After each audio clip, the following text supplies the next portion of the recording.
hey, this is too hard. You know what? I don't need to show. I don't need to do this anymore. And martial arts is going to teach you grit, and Yeah. it's going to be, there are going to be obstacles. There's going to be adversity, and it's about understanding how to overcome that. And when you do, there's a gift on the other side, you know, because when I was taking martial arts, it was all about fighting. Like, we were learning how to fight, you know. Is there now it's like, you don't even know to do a takedown. You can be a black belt. You just sit on your ass and then butt scoot towards that person. And you're like a master, right? So we're like, what the hell are we doing now? And so yeah. I talk about that all the time, like on my channels. I'm like, why, what is happening to this? This is not what I grew up with. This is not why I fell in love with the sport.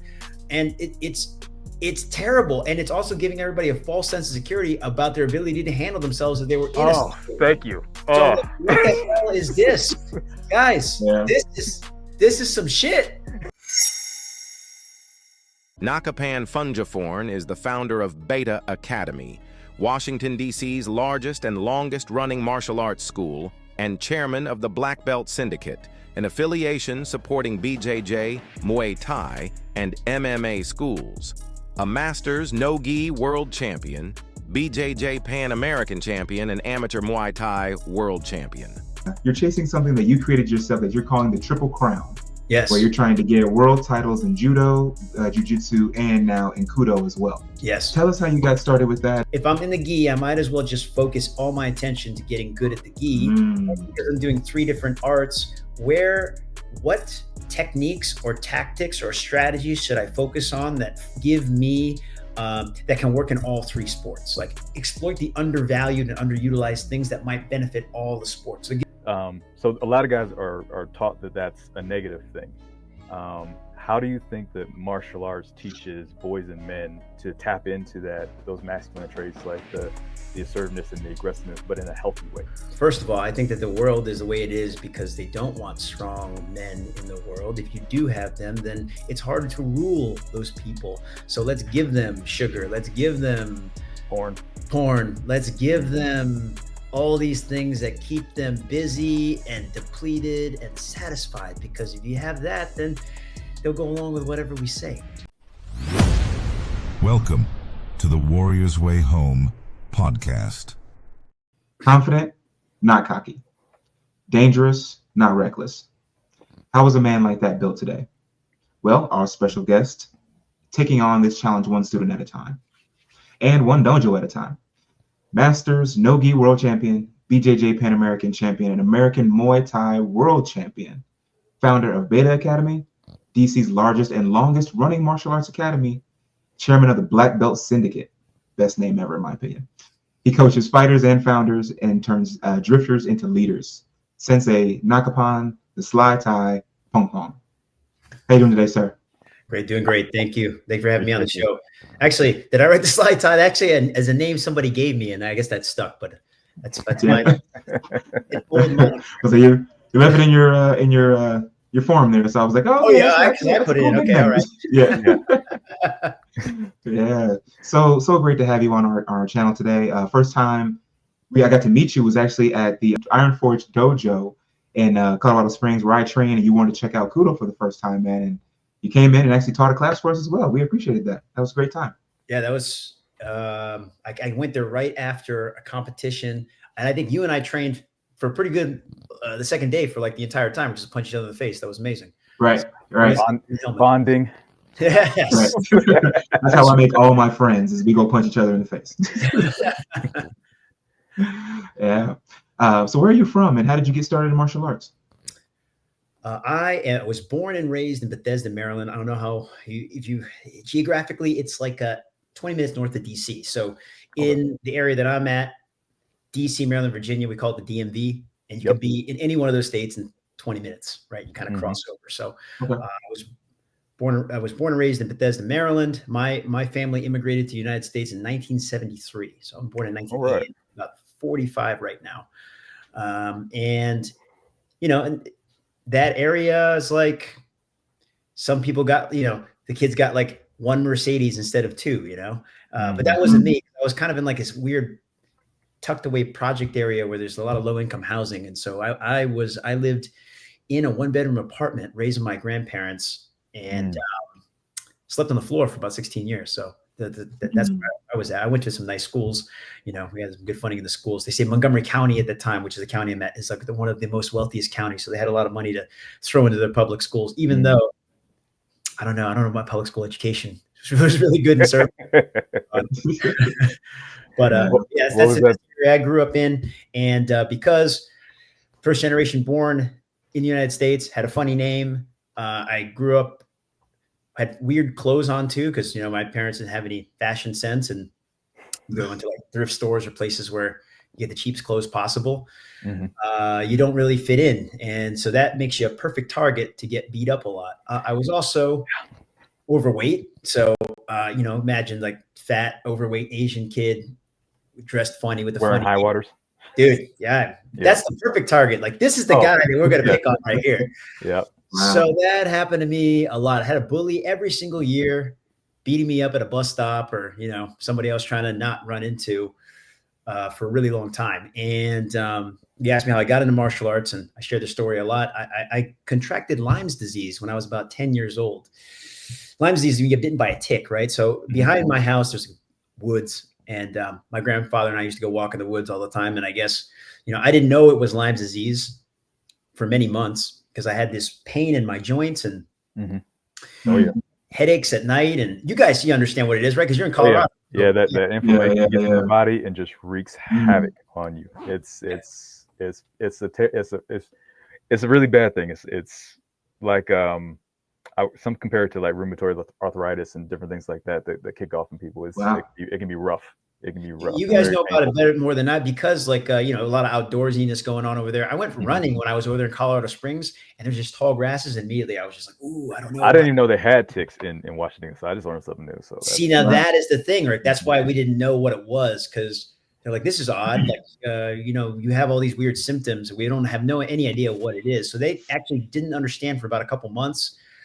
They tried to give me all different kinds of medications, and I was just dealing with lots of pain. And at one point, I had this like spinal tap because I had to figure out how far the infection had entered my body. And maybe they botched a spinal tap, but I literally couldn't walk for like a week.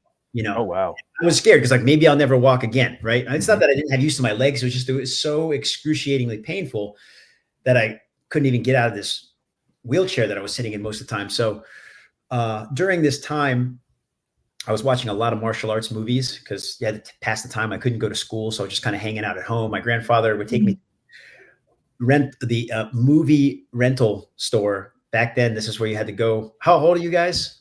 Blockbuster years. Okay, all right. Hollywood video. Yeah, okay. For sure.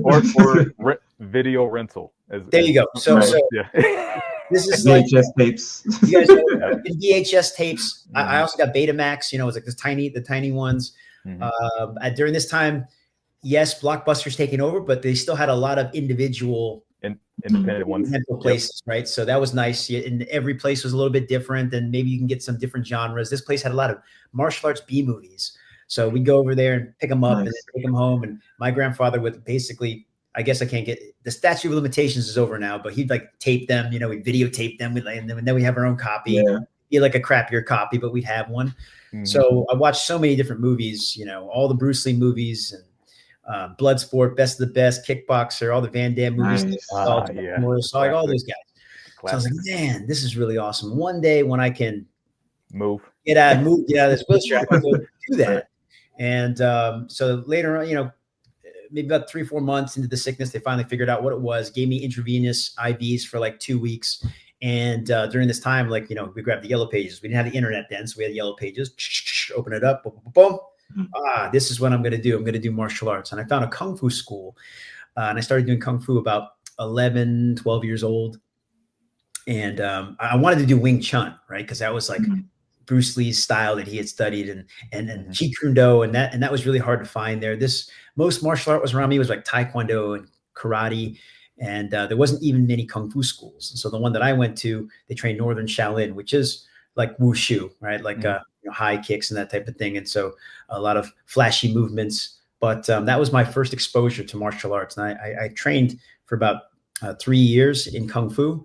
And my grandfather, who raised me, he took an early retirement. So he was able to take me to class all the time. And he used to be the former Royal Thai Army mosquito weight Muay Thai champ. So at like 90 pounds, they don't have that Oh, anymore. wow. Mosquito weight's like super. And so, and before he immigrated to the United States, he was working in like a 7-Eleven and also doing like driving deliveries at that time. But before, he was a TV executive back in Thailand. So he came from really affluent family, and he was commentating for Muay Thai. So fighting and Muay Thai has really been part of the family for a long time. And so he was just like, well, here's a sport that my kid can get into. It's getting him in shape. He's getting confident. You know, he's losing weight. So he basically drove me around every single weekend, and we would start going to all these tournaments. We're doing like point sparring, forms tournament, weapons tournaments for a really long time. For about a year and a half, I was traveling around the country. He would find the biggest trophies that we had. If they were 6-foot trophies, that's the one he wanted to get. And we had a very small apartment, so we just had like a room full of all these trophies that we were getting. Yeah.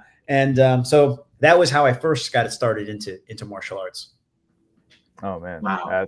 That's amazing. Yeah. It's an incredible story. Yeah. It changes your world. Martial arts. Every person I've talked to who studies martial arts, who we've talked to, it is the minute they start martial arts, they never are the same afterwards. It's one of those things that definitely molds who you are, especially if you stay in it into adulthood too. And you can't get it out of you.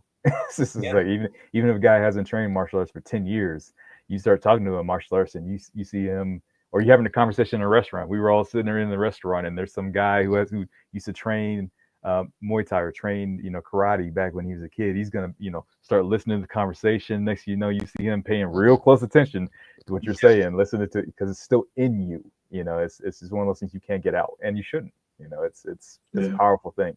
The problem with every man is that we overestimate our fighting ability by 4,000%. Oh, 100%. 100%. It's like so many tough guys walking around out here. I tell people I've gotten my ass kicked so many times. It's like maybe not outside of the dojo, but in the dojo on a regular basis. Man, it's you need your brothers and sisters to beat you up. Yeah. But during, I think, Kung Fu taught me a lot and gave me a lot. And, but I really wanted to get involved into combat sports. Like I didn't know what it was when I first got into it, but, I really wanted to develop myself and really, I guess I had all these years of pent up frustration getting beat up all the time. So I had something to prove. Yeah. So I was always trying to find something, and it took me a long time, but I was able to fly back to Thailand and study Muay Thai for a couple of months with my family. And then when I came back, I found a Muay Thai and Brazilian Jiu-Jitsu school in 10 minutes from where I lived. I was very lucky that happened. That's the kind of you got exposed to combat sports. So nice. Nice. That kind of flows perfect into our first question. Evan, you want to go ahead with that one? For sure.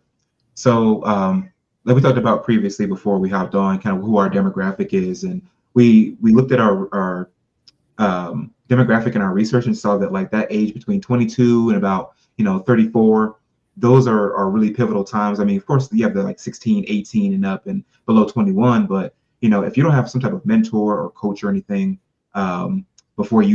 if you don't have anybody before you step into a gym and get like an actual good sensei, you're pretty lost. Or even at work and having a mentor. So if a 25-year-old kid, walks into the Beta Academy for the first time, he's lost, but he's hungry. What could you do with him in the first 90 days to kind of get him on the right track? So what's he coming in for? He wants to fight, or he's getting beat up, or he just wants to meet new friends, or what are we talking about here? All of that. Yeah. That's a great part as well, because coaches that ask that, they're asking the right questions. You can't just throw anybody into anything. But let's say he's, getting beat up and wants to start training to fight. Yeah, no, one of the reasons why I got into martial arts, people will ask me like, what was the number one reason that got you into martial arts? I was like, revenge. I knew I liked you. So my answer. But later on, you realize you don't need to do that. I think that once you get your revenge, you realize. Yeah, right. Maybe revenge. You got to get your revenge first. Then you're like, oh, no, I don't need to do that anymore. Now I need a new goal. Right. Well, revenge can come in a lot of different forms. Sometimes you don't need to necessarily use your fist to do that. You could just, show up and talk to the guy afterward. But yeah, we get a lot of people for a lot of different reasons that come to the school. I do have a lot of young men, that don't really know. I guess they're looking for something to get connected to. And I think that's the great thing about martial arts is that it's a community, right? I mean, I've met you, Ed. Now I've met you, Travis, through martial arts. I think it's a great force that connects people, and I think that's what people crave, particularly young men, because they need a tribe, right? We need somebody, brothers and sisters, they're going to look out for you. And it's hard to find in other activities. And that's why I really think martial arts has that power to save the world. For whatever reason, we get into that a little bit later, but I think it's going in a downward trajectory. You know, martial arts can lift us up. And one of the things that really people will find in a martial arts academy is that kinship, that brotherhood and sisterhood with these people you train with, you know, because although we're practicing, I don't know, if to the untrained eye, violence, right? Like you grabbing somebody's neck and you're trying to choke them unconscious. That looks like an act of violence, but really, you know, we're practicing martial arts, and respect is paramount. So if I tap, you're going to let go. And I respect your tap, and we respect each other, because we know without that person sitting next to us and doing this activity that we would not have this experience. Right. So at the end of the day, it's a way to connect with other people and look out for one another. Now, the only thing that we ask is you got to show up. You know, you got to come here, because you're not going to be able to establish those connections if you're not consistent. And I don't know what it is in this day and age. It's like showing up is almost a superpower, in the sense that, my God, this guy's been here every single time. But at the same time, when I was growing up, I sound like an old guy now, showing up was like the bare minimum. Okay. You know, at least show up and put some effort into it. At least, you know, even if you're not doing your best, showing. But now it's like a lot of people don't have what are they looking for? Maybe it's they need instant gratification. Maybe it's the fact that social media is ruining our minds. You know, it's like they just don't. Yeah. You're not seeing that. So I have to really get an understanding, get this person to commit and say, hey, you know, if this is something you really want to do, you got to put the time into it. At the same time, if I were to come at you like that right now, people would be like, F you, what are you telling me how to live my life? Because everybody knows what they think, they know what they want, even though they don't. So it is my job as the person. Now, I don't deal with so many of the beginners now, but it's my job to convey to that person that they need to, that it's fun. It's something that they can do, and they have to feel that, right? I call it the white belt moment. It's like, oh my God, like I learned something, right? And I really, I feel like people care about me, and I really want to do this thing now. So I have to create the excitement I have to help you create that excitement. But once that happens, now it's like, okay, I have to make that opportunity for you to come in and train, and for you to understand that that's what it's going to take to master any skill. You know, Kung Fu, people, it's a martial art, but really, if you translate the word, it just means skill. In order to acquire that skill, you got to practice it every day. And so that's really what we try to instill in people. It's not always, you know, it's like with anything. That's why we have to sign up so many people at the academy, because we know that there's an attrition rate. But at the same time, now we're talking about a business side.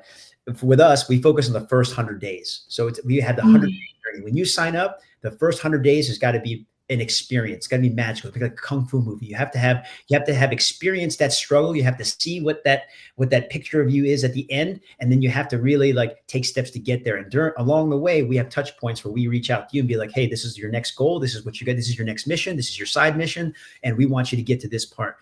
And in doing so, we now get another person that's brought into the fold, right? And the more people that we can do this for, the better. And that's where also helping martial arts schools is really important, because, you know, everybody, if you open a school, you're an ambassador of the martial arts. One person has a terrible experience, then that's what they're going to think about it for the rest of their lives. But really, this thing is powerful, and we have to connect as many people as we can with it. So back to your question about, you know, a kid coming in, we have to show them what the magic is of martial arts first. And then we're going to understand like what really is his motivation for coming in here. And hopefully then I can help them a little bit. And I deal with a lot of young kids right now. And young kids for me are like 16, 17 guys who want to fight in the UFC. You know, everybody, that's like the biggest,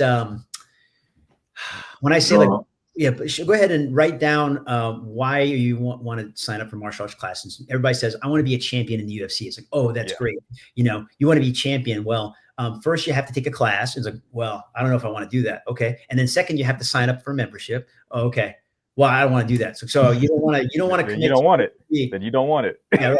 But nobody makes that connection. You know, they're like, what do you mean? Like, I can't just be champion right away. It's like, no, you can't. You got to at least in UFC. The best line I get is, what are you here for? I'm here to train UFC. I'm like, oh, good. Train UFC. Okay. Well, let's go ahead. We'll make that happen. We'll figure that out.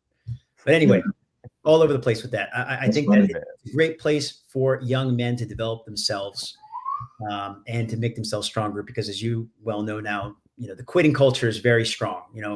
People just want to go ahead and do that. Hey, this is too hard. You know what? I don't need the show. I don't need to do this anymore. And martial arts is going to teach you grit, and it's going to be, there are going to be obstacles. There's going to be adversity, and it's about understanding how to overcome that. And when you do, there's a gift on the other side. That's a gift of like building your character. So my hope is that we can get this person long enough so they can experience some of those gifts before they quit. Man, I'm actually, just us talking about this, I'm so glad that when I started martial arts, there was no UFC.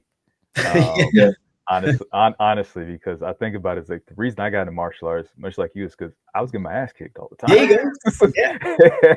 There you go. And, and I come from a military family. Mom was in the military. She's like, oh, no. Coming home every day, all beat up, crying, everything. She's like, nah, we're not doing this. She's like, you're going to learn how to fight. You're going to learn how to defend yourself. Putting you in martial arts. See, then that's great too, because the parents now these days are like, oh, let me go talk to this kid, or let me go deal with the principal and do this and that, and then they're fighting those wars for you. I'm not saying that's wrong. I'm saying that I'm not going to do that for my own kid, but I also have to be like, I have to use this as a teachable moment where I can get my child or this person to get to that next level. But if I handle all the adversity for that person, they're never going to be able to grow. So I'm glad that your family was able to tell you hey man, you gotta do something about this. I mean, like I said, my mom was born in Maryland, so it's like, and then she went in the military, so different type of mentality there. Right. But one of the biggest things I really figured out after the revenge part of martial arts was just the feeling like you were taking your power back was huge, and as you feeling that confidence, being able to walk and know that you could handle the situations that came your way was a huge one for me. And now at times it can almost feel like it's almost more ego involved in that than somebody trying to like rediscover their power. Like, okay, well, why do you want to join the UFC? Why do you want to be champion? It's like, well, because so the world can see me, and that is like, okay, cool. But what does that mean for you? And I think a lot of people don't even make that connection. So like when you say people don't even want to sign up or come to a class, they just want to be champion. Do you want to be champion, or do you want to be seen? And do you want to be seen because you feel like you aren't right now? Like, is there's usually something deeper there? It's like I said, for me, it was, getting bullied and everything like that. But I felt weak. I felt defenseless. I didn't feel powerful. And I moved like that before I got into martial arts. But after getting into it, figuring out what you're capable of and what you can do, you start walking through this world in a different kind of way. You don't need to walk around, like I said, with your chest out and different things like that, trying to challenge everybody that looks at you funny, because you know what you're capable of because you test it on a regular basis, and it becomes a different mentality. So yeah, that's super interesting what you're saying about guys who come in and really want to get into the fighting thing. I'm sure there's a lot who have a genuine urge for it, but I think there's a lot of people that just see it on Instagram and be like, yeah, I want to do that because I saw a guy knock out a guy in 30 seconds, and I know was it the on the couch quarterback? The armchair quarterbacks. It's like, why didn't he do a sweep? Why didn't he kick him in the head? Is like, how hard it is to kick somebody in the head during a fight? You have no idea how hard that is to land a kick on somebody's head in the middle of a fight with somebody moving around you. Is like, you think that's just something you can wake up and do? No. But it's hilarious. But to your point, like what you're talking about too, about martial arts, like, Miyamoto Musashi, the author of Book of Five Rings, would say, like, self-reliance is really what you're looking for, right? That's what it's going to teach you. So out of all those different things, you got yourself, and you can deal with all the different situations that might arise. And, I think that's the beauty of and the journey of martial arts, and that's what it will give you. So hopefully we can get some more people into it off this podcast. Facts. One thing we really talk about, and we brought it up before we hopped on, was we really focus in on the honorable masculinity thing, not just masculinity, but honorable masculinity. And it's being dangerous, but also being disciplined, being confident, and being compassionate at the same time. Is what it, not just having, like I said, the ego into it. But now it's one of those things where not choosing between being a good man or being a strong man. what would you, when you hear that, what would you say it means to you to be honorably masculine nowadays? Because it seems like it's changed and it's shifting a lot these days. You know, from week to week, to day, masculinity and honorable masculinity can definitely look very different, especially if you're looking at Instagram. Yeah, yeah. Especially. You know, honor is within, right? It's like, oh, you know, the true you. You can't hide from yourself, right? So, and if the way that you conduct yourself, like, you know when it's wrong and when it's right. You should. And if you don't, Mhm. something's wrong, right? Because I think deep inside we're all caring, compassionate people, but there's a lot of things that influence us negatively and pull us in another direction. Yeah. You know, and I'm saying honorable masculinity, man. You just got to make sure that how you conduct yourself is you're comfortable with that and you know that it's right. Um, and sometimes it's hard to do because Yeah.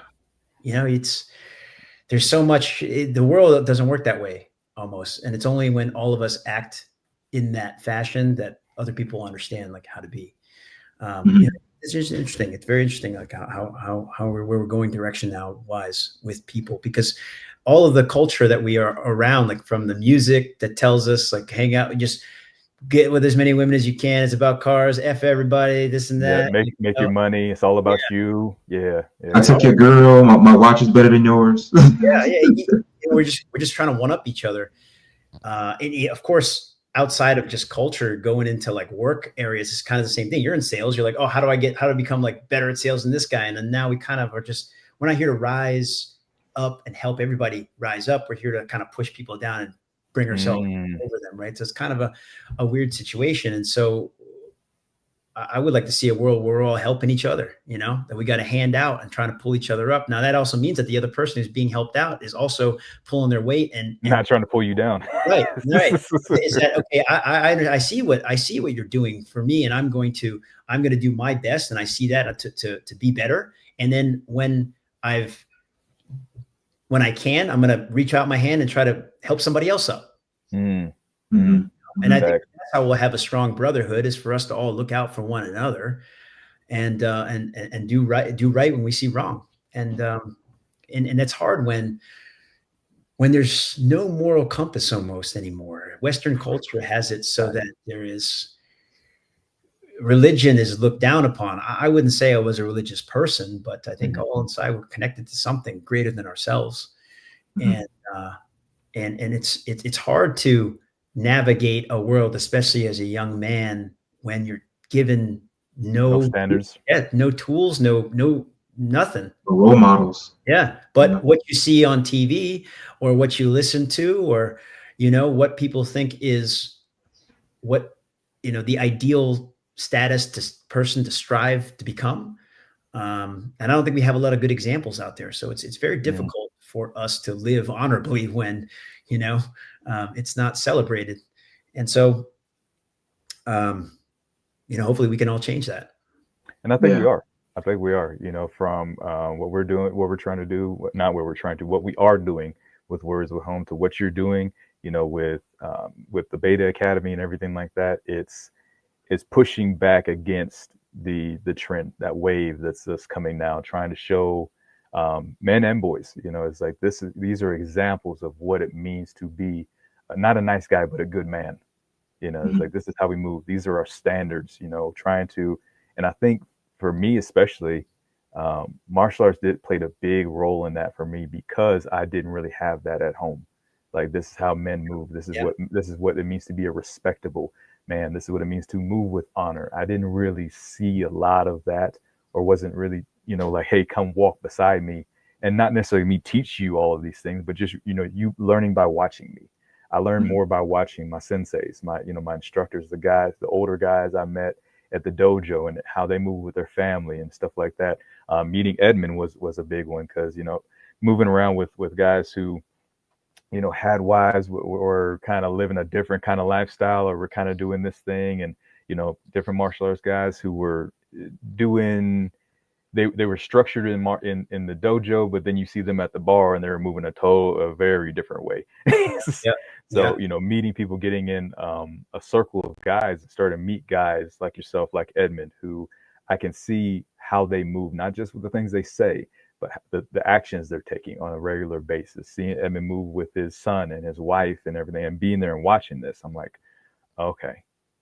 It's like I know who I'm dealing with. I know I'm dealing with an honorable man when I see him move, and I know I'm dealing with an honorable man when I see somebody like yourself doing and taking on the responsibility that you're taking on. So there's definitely a wave coming, but we're definitely pushing back against it. We just gotta, keep fighting that fight. It's a big thing. Yeah, and in the absence of any moral code, perhaps that's where Budo, being connected with a warrior code could benefit people. And I think it does. There's a lot of appeal to that, I mean, the samurai. So it's romantic. They're romanticized, but like, man, it was for a reason. Yeah, they're badass. Like, it was for a reason. Yeah, they embody that warrior spirit. And so therefore, a lot of that lives through martial art. And so it's really up to us to connect to it. And it's difficult in DC because you can't tell anybody how to be. So you have to kind of give people ideas and have them take it or not. But I'm going to bring forth these ideas. I'm not going to impose them upon you, but perhaps you might take something from it. And if you step into our academy, I have all over the walls. I have our mission statement. I have quotes from famous martial artists, and I put them all over the place, just in random places, like even in the bathroom. In the bathroom, we got a Musashi quote. As you walk to the combat room, we have the 7 virtues of Bushido, and it's up there on the walls. I have the moral code written by Jigoro Kano, the founder of judo, and that's framed up somewhere too. So these are all ideas that are put forth, and you don't have to sit there and recite them. And we're not a cult, although cult is a root word of culture. So you kind of have to be careful about that. We bring a cult, you can either take or leave, and hopefully you'll take it, because without any moral compass, the tools and abilities that you will gain from martial arts are potentially dangerous in somebody who doesn't know how to wield them. And therefore, if you wield them dishonorably and you wield them for the powers of evil, then that's the way it will be. And so therefore, we have to do what we can to be the best ambassadors and stewards of this great art that we possibly can and guide people towards the light. Now, that's not to say that like we should be fearful of evil, because we would not know good if there was not evil, right? So there has to be side in order to notice the other. But hopefully we can tilt more people to the side of good. Wow. And you said something really key there, where there's not an inherent moral compass anymore, especially, we talk about when there's not a man in the home, or you don't have that balance of that, that man and female, so that the child can understand that there are two sides and there is to be some type of harmony between them. But when you have that masculine aspect missing, you rely on Van Damme and all the other guys and Bruce Lee, and to kind of teach you what it is to be a man. Even though it's action packed, there are a lot of subliminal messages being pushed in there, which is great, because like when you were saying all of the quotes and stuff you have on your walls, it's everywhere. So it's like you have no choice but to absorb something, and it's also a lot of stress off of you to have to try to teach everybody everything. Like you said, you have lots of coaches that work with you, and you teach other coaches as well. That's going to permeate down to every student that they get their hands on, or that comes through their doors as well. So that's really cool. But for those men who didn't grow up with a strong male role model or figure or coach, if they come into your doors, how do you teach them to act with that strength and kindness and have that balance that way? You can't teach anybody anything, they have to learn it themselves, but all you can do is model it for them, right? Can't just be like, you should be like this, or you should be like that. Cause I didn't know, I grew up without a father. I was lucky enough that my grandfather stepped up for that role. And even then he's not a perfect man either. None of us are. He, by 5 o'clock, he's had 2 drinks, and you really can't talk to him, or else he's going to yell at you. That was my grandfather. So, but I love him to death. I mean, he's no longer with me, but a lot of his lessons still live. And I was lucky enough to be connected into martial arts and have strong male role models that I have met. Other people who would say that they're like father figures to me, and I would say the same thing about them. And I'm very fortunate for them, because while they are not perfect, each one of them I was able to take the best qualities, and without martial arts, without the right people, it's very difficult to kind of find your way in this. And if you don't really have anything you're into, and then look, we talk a lot about martial arts because this is what the podcast is about, but I think you can find your way in a lot of different arts, be it music, be it, things, but business. Yeah. There's a lot of art to everything. So it's just a matter of setting your intention to make this place a better place, live as honorably as you possibly can, and set examples for others. Because again, you can't tell anybody how to be. And that's why I keep saying in Washington, D.C., it's very difficult for that. But the first thing you'll see when you walk into our academy on the wall is there is greatness inside us all. That's the first thing you're going to see. I'm not saying that you are great or that, it's something you're going to have to cultivate and uncover for yourself, but it's there. Right. And so we give you something that might help unlock that potential inside of you, right? And I'm not saying I have the answer to everything, but hopefully you'll gain something from it. And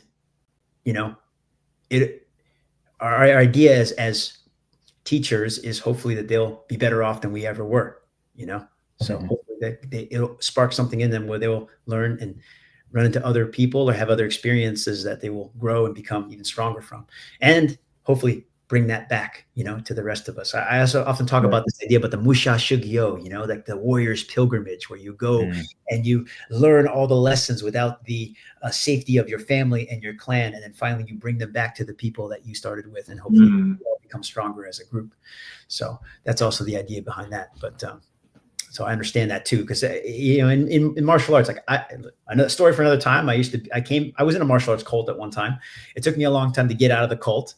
And I saw that video too. Yeah, I saw one piece of it, which was the getting off of weed and coming out of the cult kind of piece of it. Yeah. That was yeah. Sure. Well, I've had a lot of different. See, that's the other thing too. It's like you have to be very careful because there's a power dynamic that. And especially if you watch all the different martial arts movies in there, it's like the master, right? Yeah. The master. You don't want to be I tell martial arts school owners, I can, as best I can. The idea is don't be the sage on the stage, be the guide on the side, right? Don't be the guy that fallible. Bars. Okay. Right. It's just because you're not a perfect person. And sometimes like people are going to take your example for things too.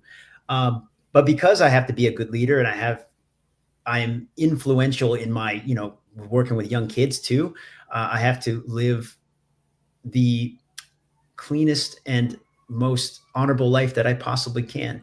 And I wasn't doing it for a long time. I can tell you that it took me many, many years. I think I'm in a pretty good spot right now. But, at one point in my life, I had a whole bunch of different vices and I was doing them as much as I can and thinking that it was just, it was the way to be, I mean, even Bruce Lee at one point was doing a lot of cocaine, a lot of marijuana. And when he got into acting and everything like that, that realm of things, he started partying with some people who introduced him to some stuff that had nothing to do with fighting. Right. He can do it, and he can be like this martial arts movie star, and maybe I can do it too. And so therefore that's a perfect example of like, if the master does it, maybe this is a lesson that you could take for yourself. And that was not the way to live for me. I can tell you that. Like that, it was a tough time. It was definitely a tough time. But no more caffeine, no more nicotine, no more marijuana. It's been like 7 years, and I feel great. And this is now also a valuable lesson for me that I can pass on to the youth, because I think that is now. Look, when I was smoking weed, it was like, you're kind of doing it and you're maybe, you don't want to, you're not telling anybody, and it's not a big thing. Now everybody's smoking weed. We got a weed shop every single block, just like there were liquor stores. Now there's just weed shops, vape shops and everything. And now it's, when I see a lot of people go in one direction, there's immediately got to go to the other direction. I'm like a contrarian like that, So I'm like, well, what's happening here? Now everybody's cool. Everybody's doing this thing. Like, and the government is telling you to do it. And they think it's medicinal. Right. I'm like, I don't know anymore. I may just step back a little bit. But for 8 years of my life, I was the highest guy that I knew, Wow. So, I mean, not to say that, you're a bad person that if you do it. I'm just saying that, like, I have a very addictive personality. So it leads, whatever I'm going to do as much as I can. And so these Yep. kids that come in now, it's like it's normal for them, right? It's like it's everybody does it. I partake in it, but listen, that's fine. And I had a very talented fighter, and he's like, I think he's like 7-1 right now, just tearing it up in MMA. Wow. One time Nice. I had to tell him he came in late to practice, and he was just stinking of weed, and I was just, dude, what are you doing? And he's like, what? You know, I was looking all bloodshot eyed and then getting all paranoid. And I'm like, I know exactly what this is because this was me. And I said, look, I don't care if you smoke weed, just don't let it be the reason why you don't come to practice on time. If that's the case, if that's what's happening right now, then maybe it's not serving you because you're telling me you want to be a fighter and that's like the most important thing you want to be. Maybe smoking weed is the most important thing to you in your life. If that's coming in second, if you're coming in late. So I'm not telling you like you only you know. I don't know, So Right. I would just say that, like, just look at what you're doing. Your actions will let you know. I like this quote that I heard, I think earlier this year, where whatever you put your energy on or what you pay attention to is what you worship. So, as somebody who drinks or smokes or does whatever that they do, it's like but you have this goal as well. Like, you want to do good at your job, you want to have a great relationship, you want to build a great family. But like you said, there are vices that everybody does because of either stress or addiction or depression or whatever. Like, you think you need them to balance, but you're splitting your attention. And that's somebody who, consumes every now and again. It's just you have to, and we've talked about it as well. Like, as you're working through it, it's like, no, if it causes you to be late, if you need to do a whole bunch of stuff before you go off and actually do those actual purposeful building that skill or getting that promotion or whatever that it is, then it's like you got to take account of that. Just reduce it. Or if you can't outright just go cold turkey, you need something that helps you redirect it. Martial arts, reading, building a new skill, getting into AI, whatever that thing is, studying something else helps pull that attention away from it. And it's like fasting, except, you can do it with food as well, but it's like, it's for everything that you think is wrong, but only so you have to work your way through it. I don't know how to self-regulate anything. When I was drinking coffee, I was drinking like 10 shots a day. Ooh, damn. Just crush espresso throughout the day was great. Heartbeat like coffee all the time. So when I was smoking weed, I lived in a trap house essentially. So I would get up in the morning, I would slam an edible, I would hit like three bolt thongs, like rips, boom, boom, boom, go to work, do the thing. I got pens in my bag. I got cookies for later. Oh, wow. So, dude, I'm going 8 years I lived my life like that, going hard, So, but I didn't see it that way because also in jiu-jitsu culture, it's a very accepted thing, right? Joe Rogan talks about it all the time. Smoking weed before he goes and trains and all that. You I hear a lot about that now. Yeah. I didn't know how to train without smoking weed before. So you go out, smoke weed, come in, and you'd be stinking of weed, and now you're like rolling with a partner. So now you're only going to roll with the guys who smoke weed because they know what's up, and your breath's stinking. But it's just how it was, and I lived my life like that for a pretty long time. So I wish I knew how to moderate anything, and that's just me. And I guess that's also part of, the journey is you got to know yourself. Some people can do that. Like my wife, she could do that. She could hit a joint and then like not smoke for like forever. And then one day she's smoking every day for like 5 days. And then she doesn't, a whole year doesn't do it. Like, to her, it's like, oh, it's an activity that somebody's doing right now. No problem. She can live like that. I told her, like, I can't live like that because if I do, I'm all in. Like I'm all in. So I definitely feel that. Evan and I have talked. I was like, bro, I said, there's a reason I tell people all the time, there's a reason I never got into heavy drugs, because if I got into the heavier drugs, I would have been like that scene from Scarface where he's just like in the mountain of cocaine and he just comes up like this. Exactly. What's up? Huh? What's going on? I was like, so he just like face plants. Yeah, I don't know how to do a little bit. I definitely identify. I don't know how to do a little bit of anything. It's like, luckily, most of the habits I've gotten into where I go all in have been like working out or being in the gym or getting into martial arts. But there's also been things like women and alcohol and these different things like that, and going out and partying and stuff like that. So you take it to, there's always an extreme, and it's like I always seem to want to find that extreme, and it's definitely not beneficial. I tell people all the time, it's like we may talk about honor. It's like, but I haven't always been an honorable man. No, I right. haven't always been an How honorable else do you guy. learn? Is like Yeah. there's definitely been moments, and still will be moments where I don't always move with honor.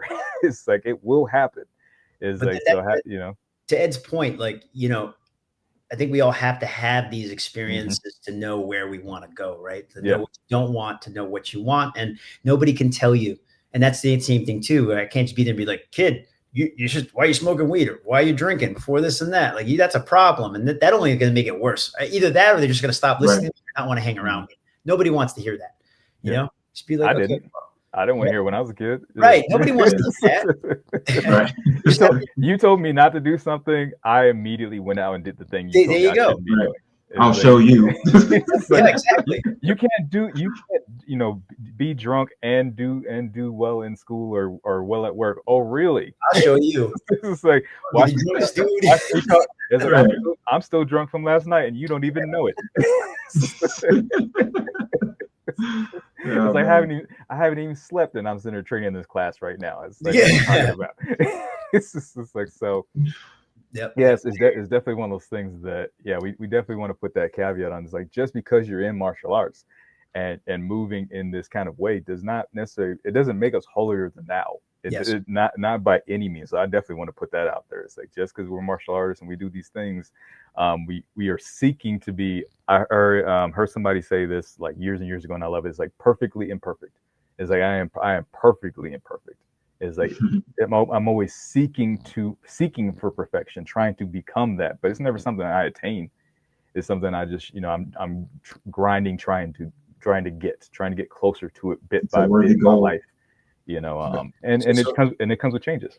So when we going back to that idea of the martial arts like instructor being infallible, right? So that's one thing that you do have to be aware of, is because of the movies and all the stuff that we were exposed to. It's like, I'm looking for the master that has all the knowledge. So whatever they do must be good, and I'll do it too. Again, you know, everybody's human, right? Everybody's human.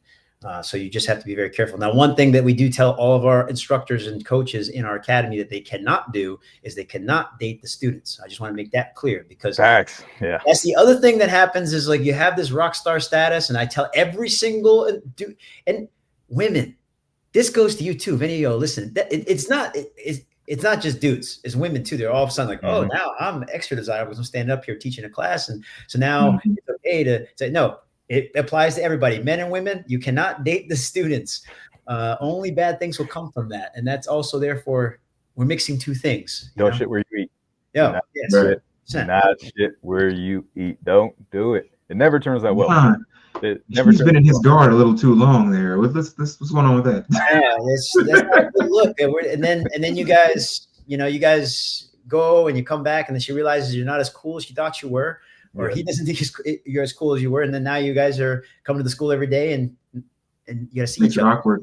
Yeah, you made it something different. So I don't recommend that. Although there have been some unicorns that have gotten married, you know. There's always an exception to the rule. That's it. But it's one. There's always one exception. Right. It's like, do you really find her attractive? It's like, would you date her? Yes. Okay. Will you marry her? Because that's the only way you can date her without getting fired. So you guys marry, then that's fine. But no one's allowed to date amongst the students. It makes me too. Facts. That's speaking of this, like I said, we do talk a lot about the martial arts aspect of things. One concept that we talk about a lot is being dangerously capable. You know, having that Jason Bourne effect.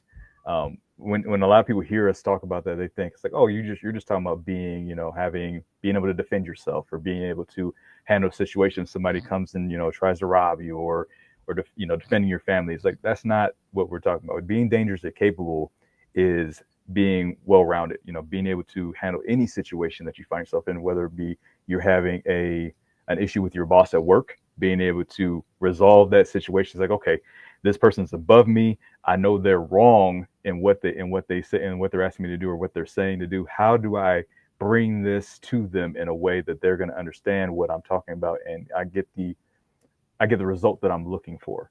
Not trying to be manipulative or anything like that, but what skills do I need to be able to convince this person that we need to go this way versus this way?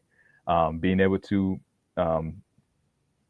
be open with your family, and being able to actually show show that other side of yourself, not just being hard all the time or being, being closed off, but being actually knowing when it's okay to be open, to open yourself up, to show love, to show compassion, to show all these different things like that. Basically, being able to, in whatever situation you find yourself in, to be able to adapt is being dangerously capable. In your life, in your experience with work and everything like that, how do you find yourself tapping into being dangerously capable? What are you seeking to?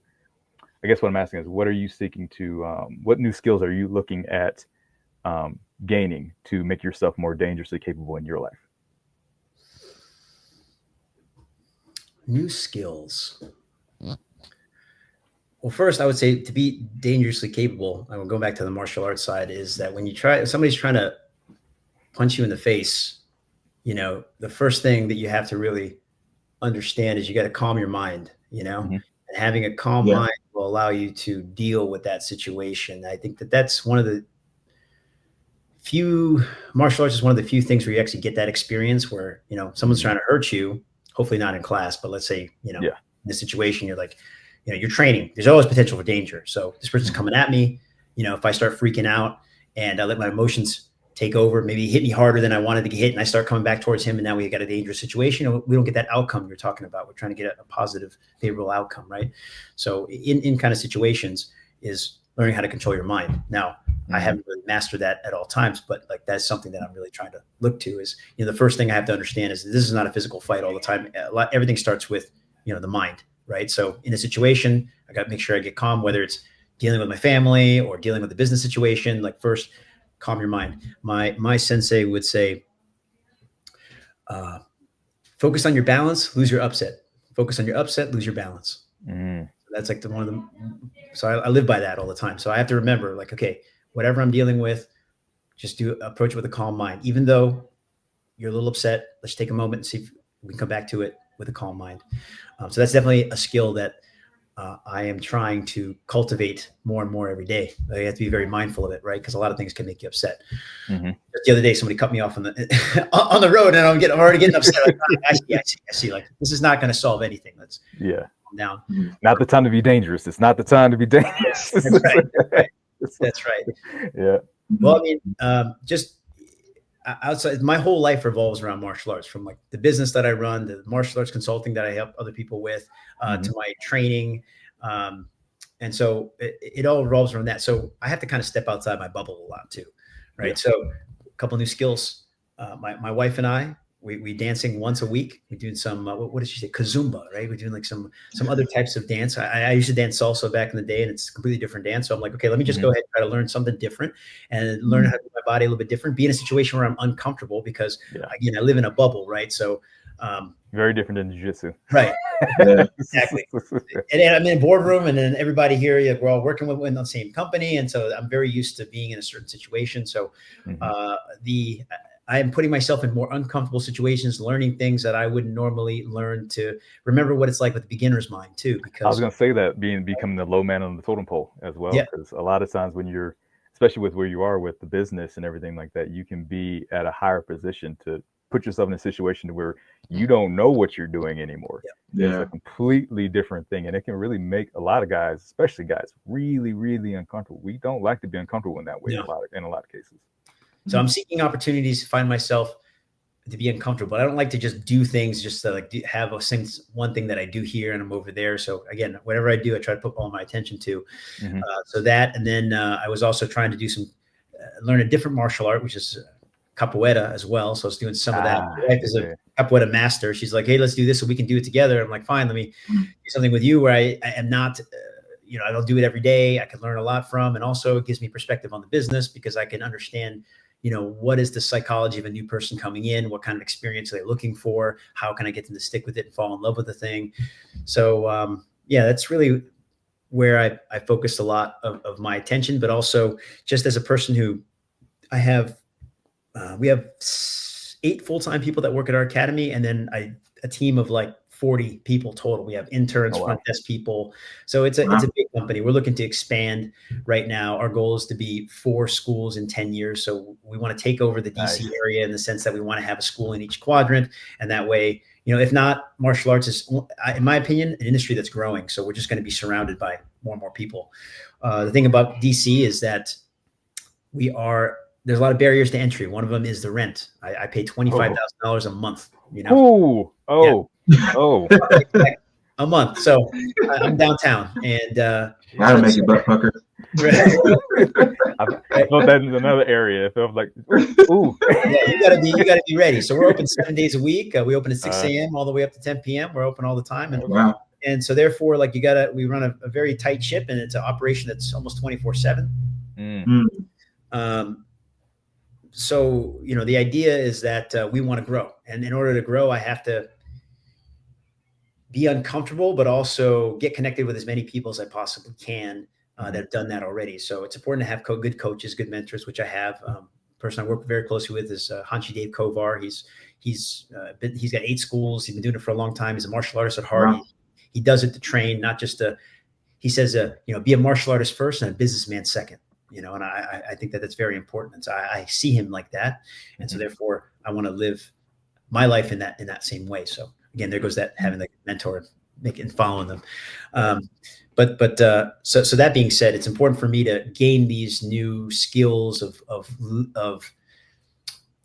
organization, per se. Like how do I run it? I've run a team of, I have 8 people that I really work directly with. I'm going to have a team of probably 20 soon. And I have to figure out how do I get things off my plate, and how do they have their own managers or leaders that they're working with, and how do I communicate? So I'm basically trying to climb up this ladder, so to speak. So I have to kind of learn a new skill set of how to manage people. I hate that word, manage people, but I have to learn how to lead people, and try to get the vision that I have so that other people can share the same vision. It's not that I have, but that we have. And that's the other thing too. It's like, we all have to kind of see the same thing, or else we're just working in corporate America, and you work for some big company like, hey guys, we're doing this, and this is what's happening. Like, great. What's in it for me? A salary, a paycheck? No, so a lot of it is that pizza party. That's right. A pizza party. Thanks, man. That's great. So it's really about getting people to understand what our mission is. And our mission is to make martial arts a healthy lifestyle for everybody. It's bring power to people through martial arts. And so therefore everybody understands that if they're part of this team, that it's an opportunity for them to grow and live this journey. Because man, 30 years ago, this was not something you could do. If I come from an Asian household, so everybody wanted to be a doctor or something that was highly paid. If I told them I wanted to be a martial arts teacher, they would have laughed at me. My grandfather would have had emotional damage. He was like, oh, so you want to do a hobby? Yeah, you are. So, yes. Right. You want to be homeless, lah? Okay. So starting now, get out. Right. So, but now it's something that you can have a career and a profession, and you can mix your passion at the same time. I think that's something unique that it's a unique opportunity for a lot of people now. And so therefore, hopefully I can grow our organization and give more people more opportunities. And I can tell you this, like from a standpoint of just a person who's living their life, I'm comfortable in that side too. This is why I'm looking for ideas, things that make me uncomfortable. Because if you ask me right now, it's like, what do you want to do? I'd just be like, you know what? I'm fine where I'm at. I make enough money. I do, I have time for myself. I got time with my family. I don't have to do anything really. Yeah. And what it is my people, they need opportunity, right? If you ask me, like, I'm fine. And we can slice up the pie a little bit more so other people can have, but at the same time, it's like, look, my manager's got a family of 3, he's buying a house. He's like, what other opportunities are there for me beyond this? And so I was like, man, bigger than yourself. Yep. Yeah. So I was like, okay, well, then we have to do something. Then we have to grow, because that's all we can do now. We got to make more pies. We got to grow the pie. Can we do that? Are you on board? This is what I think we should go. If you agree with me and you want to do this, there's more opportunity for you. There's opportunity for me and for everybody on board. As long as we can get everybody to row in the same direction, we're going to be fine. And so therefore, that's why sitting in the room, we just had a quarterly meeting. We sat and we said, look, 4 schools in 10 years and 200 affiliates in the Black Belt Syndicate. Let's go. And everybody's like, yeah, that's great. Where do we fall in this vision? Where am I in this picture? It's like this. Well, you can be anywhere you want, but this is where we're going. So that's why I have to make myself uncomfortable, get in uncomfortable situations, get in touch with mentors and coaches that are going to help me get to the next level. And and just enjoy the journey, because it's been a bumpy ride, as you know, as entrepreneurs. It can be very stressful and test you in a lot of different ways you never thought could be possible. Yeah. 100%. You know, I haven't heard it put like this in a long time, but all I'm hearing is like a king who has like conquered his land and is trying to move up to that emperor status. Like, I want other spots in other regions. I don't want just my kingdom. I want this kingdom over here. I want this one over here. And I'm going to make it fair for everybody so that they want to do this with me, which I think history has taught us that's harder than just taking it for myself. You know what I mean? So it's definitely, I love that kind of mentality, because it's like, how can I strategically make everybody happy, but I can't get comfortable because I need to make sure that, like, if I get comfortable, then that means everybody else plateaus because you're at such a high level, and like you said, your manager is there, and I'm sure you have many managers for many different operation pieces, but it's like, I got to keep this thing expanding so that everybody stays on board, they stay happy. And I know that's a lot of stress to deal with, man, because you got your own family as well. And to be able to have that balance, I know it hasn't been easy, but I just want to give you your flowers for that, man, because that's a lot to do in a short amount of time, and still trying to expand so that everybody can be happy, Thank you. Yeah, it's tough, but they see it, and so I have a great team. I'm very blessed to have a good team, and I want the best for them too. So if we can, we're working to get there. So we'll see what's up. For sure. How did you even get started with the Black Belt Syndicate and wanting to help other schools like that? A lot of people would come to my academy. I'm friends with it. So I've been doing jiu-jitsu now for over 30 years, in Muay Thai. So we would say like an older guy, an old head in this. So I know a lot of people, and a lot of us who stuck with it ended up opening our own schools. So I get a lot of my friends come over and visit, and they would say, hey, how do you do this? And how do you do that? And so therefore I was spending a lot of time, and I would try to help people as much as I can. And also people that used to train with us would go open their own schools. And so I have a lot of people asking questions. So I said, look, how can I, and now all my days, hey, can I pick your brain? You got a couple minutes for this, and a couple minutes turns into an hour. So now it's like, how can I help as many people as I can without losing my mind and losing my own time? So I said, you know what, we'll go ahead and we'll start like an association. I didn't know it was an association at that point. And if people were asking me to, they come in and be like, I want to associate with you. And I was like, oh, I don't have anything. I was like, well, I'm not taking no for an answer. So I'm just going to keep bothering you until you do. And I was like, great. So what do you want to do? He's like, you want to pay me money so that I can give you a belt? Like, I don't want to do that either. And then I have to go and teach a seminar at your school. Like, I'm not interested in any of that. But what I do want is I want you to be successful, and I want you to live your life. And I know a lot of people started as a side hustle where they're like, okay, now I start an academy, and then a passion turns into a drudgery because, they're overworked. They got to work their 9 to 5, and they go teach at night. And now it's like they got no time for their family. So there was a lot of situations like that. And I said, okay, how can I help as many people as I can? So let me just throw you all into a group. And then we started communicating. Actually, Sensei James Alexander is now, I put him in the group. So I have like a WhatsApp group. I got a community app that we all kind of talk with. And I hold monthly meetings on there to help people with their schools. Initially, we'll have like some kind of topic that we're talking about, something we're working on. So I might as well share it with, 30 people than just talk to one person. And then so therefore now we have other things that we can do. This is also a way that my people can come up, because I wish I had all the answers. I wasn't always boots on the ground for the last 15 years, but my manager knows a lot more about like dealing with parents that, that are like trying to make their kid into a Floyd Mayweather or like Conor McGregor. Or like, how do I deal with that parent? Or how do I deal with customer who's just like, he just won't sign up. Like, what do you say to him that convince him? So I have a team of people with a lot of knowledge, institutional knowledge about how we've run the school for the last 16 years. So how can I leverage that? And so they're on the calls too. And so they're consulting and helping people as well with certain issues. Like, oh, you got a sales problem? Let me get you with my sales manager. Oh, you got an operational problem? Let me give you a guy who deals with all this, the back office stuff.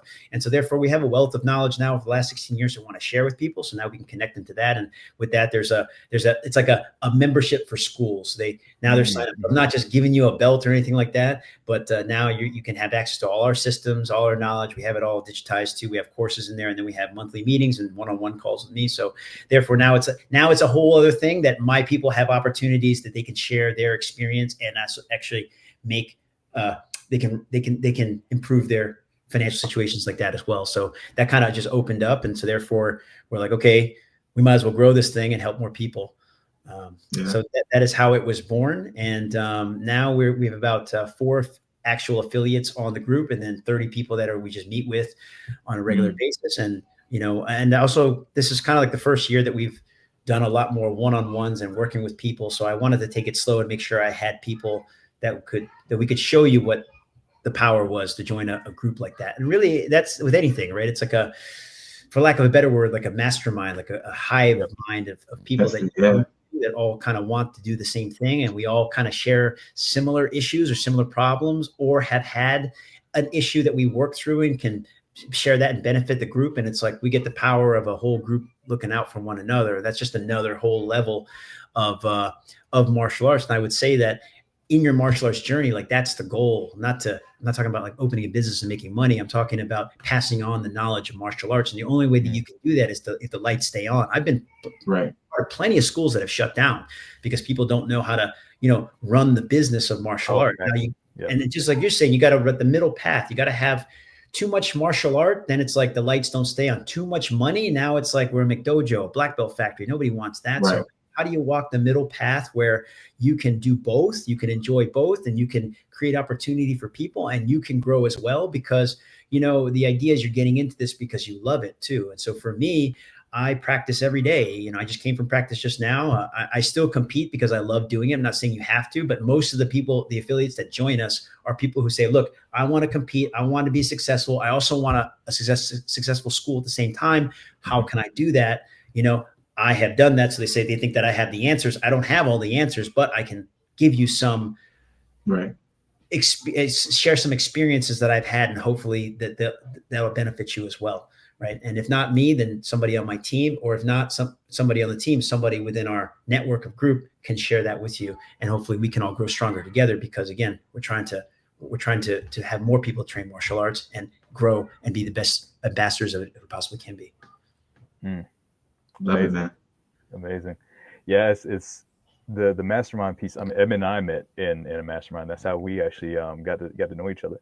Okay, very cool. We were doing a whole conversation like, introduce yourself, da da da da da, and I think they asked me to talk. I was like, oh yeah, I'm Travis. He's like, well, what do you do for fun? And Edmund will say, he's like, say martial arts. He's like, oh, I do martial arts for fun. He's like, yes. He's like, we need to talk. Right. Yep. And we started chopping it up and figure out that, like, yeah, martial arts, brought us together of talking about that, but there was so much more that we, saw. We're alike but very different at the same time, very yin and yang, which makes it work. I always joke that if it was just me on YouTube, we would have been canceled by now. We would have got demonetized real quick. Like, you got demonetized. We're not monetized yet. I know. But it's been fun, man. Yeah. So shameless plug. We're even doing our own mastermind, the Legion. To help guys on this path that we're on. With the entrepreneurship or the boosting up themselves in their career, tapping into that warrior mindset. Moving with honor, walking with purpose, all those things. So yeah, we're right in line with that mastermind mindset. Because plug for you, the most important skill you need in business is how to sell. Unfortunately, it doesn't mean you have to convince to get somebody to do something they don't want to do. You just have to present them in a way that it speaks to them in the way that they need to be spoken to, right? So 100%. So yeah, so being around like-minded people is super important. It's something we talk about all the time. Even if you just meet one guy who has, on a similar path to you that, either has the knowledge or is seeking that same knowledge to you, putting your two heads together and moving in that way, man, it's a super powerful thing. It's something we highly suggest.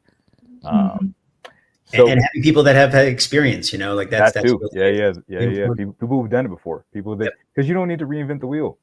People think when they start doing something like, I got to do something brand new, especially, like, now we have Tesla or SpaceX and all these apps coming out, AI, and people think I got to create something new. No, follow the system that works. Is that find somebody who did what you want to do, are doing it at a successful level, and follow. Even if you can't talk to that person, there's books about it. There's YouTube. There's masterminds. There's all kinds of different things where people can we talk about all the time. We're not your gurus. We're just, a lot of times we're just 2 steps ahead of you. But I can tell you not to fall in that ditch back there. Yep. Mhm. And then You once they start, they with you guys walking together, people might have Mhm. different ideas that they can share, and then we can walk faster together. So Facts. that's going to be the idea. So yeah, I mean, I'm a big proponent of getting with a group of like-minded people that can help you achieve your goals. Facts. So let's say you had a student or even yourself, and you had to start from scratch, doing the business. What would be the first thing that you do? Let's say your first 100 days, since you talk a lot about the first 100 days. What would be the first thing that you do if you were starting from scratch? You have the martial arts experience, you have all the knowledge still from everything you gained, but you had to start over again. Somebody snapped their finger, and we all got to start our lives over again. If you had to start from scratch, what would you do in your first 100 days to restart yourself on the journey that you're on? Would you do the same thing? Would you do it in a different way? I only know is the way that I did it, because that's what would I change? Definitely, like, I understand the marketing is like really, really important. Like that's I don't think if I build it, they will come. Nobody knows about it, so they don't know where to go. And so they're like really having a good system for that, and the system changes every day. With me, it wasn't social media, right? It wasn't that wasn't there. Now I think from the last industry report that I saw, Instagram is king in the sense that like that's where people kind of get exposure to a lot of different ideas. And so definitely I was late to the Instagram game, and I think now I've stepped up my game. So we'll see how it goes. But definitely my marketing was not strong at that time. Of course, I was renting a space in a charter school, a small multi-level, like it's basically their stage. I just like rented their stage 3 days a week. So I think that was great. I would say I see that a lot. Yeah. You got to go to That's school. funny. The thing to do is not to be like, all right, I signed a 3-year lease on a spot and there's zero students right now. You don't need to do that. Just start small in some place where the rent is really, really cheap. I started in a dojo. It's funny. It's so funny you said that. I started my boot camp gym at a dojo. Oh, there you go. In the mornings when they didn't have classes until about noon. And so I signed a lease with him. He's like, hey, I'm gonna pay you this much, every month, and I'm gonna use it from this time to this time, and then we gotta leave. Yeah, that's 3 days a week for 3 hours a day. That was the move. It was $400 a month. It was super cheap, relative to what it was. Like, this is the perfect rate for me. So then I kind of grew. Well, I mean, if there's a fire lit under your ass in the sense that like I got to make this payment every single month, of course you're gonna probably hustle a little harder, but hopefully you don't have to have that extra stress. So I started small. That helped out for me. I just didn't get the word out as fast as I wanted to. Within 6 months, we were able to grow, and we moved into a church, it's now an abandoned church, but it was a dilapidated church that we moved into. I had 50 students by then, so I grew from like 0 to 50 students in maybe 6 months, something like that. So we were able to keep them, and we weren't charging a whole bunch. We're just trying to make it happen, get people in there. But then realize if we undercharge, we're not gonna be able to get a rent that we can't pay for a bigger spot. So you're always trying to grow. But then we moved to a church, and we grew it to about like maybe 300-400 students, and now we have about almost 700, in one location, active students. Right, there's always churn, people that come in. Right now we have a pretty big operation, but yeah. So now I got to make sure the marketing game is strong. So it was never really good before. Now I think it's a lot better, but that was definitely what I would start. Especially with AI now. Yeah, and so it always, again, it's the environment too is always different. Like if I started just now, where would I start right now? That would be hard. I'd probably take an AI class in marketing. I'm on the mat. I cannot be answering the phone at the same time. So if I'm teaching, because that's what I was doing, right? I'm teaching 3 hours. I can't answer the phone. I can't answer the door. And in DC, they would lock the door, because it's not my thing. I can't unlock the door. They keep it locked. Now I have to stop what I'm doing, run up the stairs, open the door if the guy's late, and let him in. And then we do the class. And I can't walk anybody new through the class because you're in the class. Been there. Oh, I love it. I've been there. So I think a great thing is AI bot to answer your phones. And that can happen now. And it's conversational enough where it's like, hey, what can I help you with? No, it's not like it doesn't sound like a teleprompter. We used to hire answering services back in the day. I actually hired one that worked for a dentist. So they dentists that, and they were like, oh, we do a lot of dental offices and we can kind of follow the same kind of path. And we're like, all right, great. Well, they work for martial arts. Let's see. It's better than nothing. Yeah.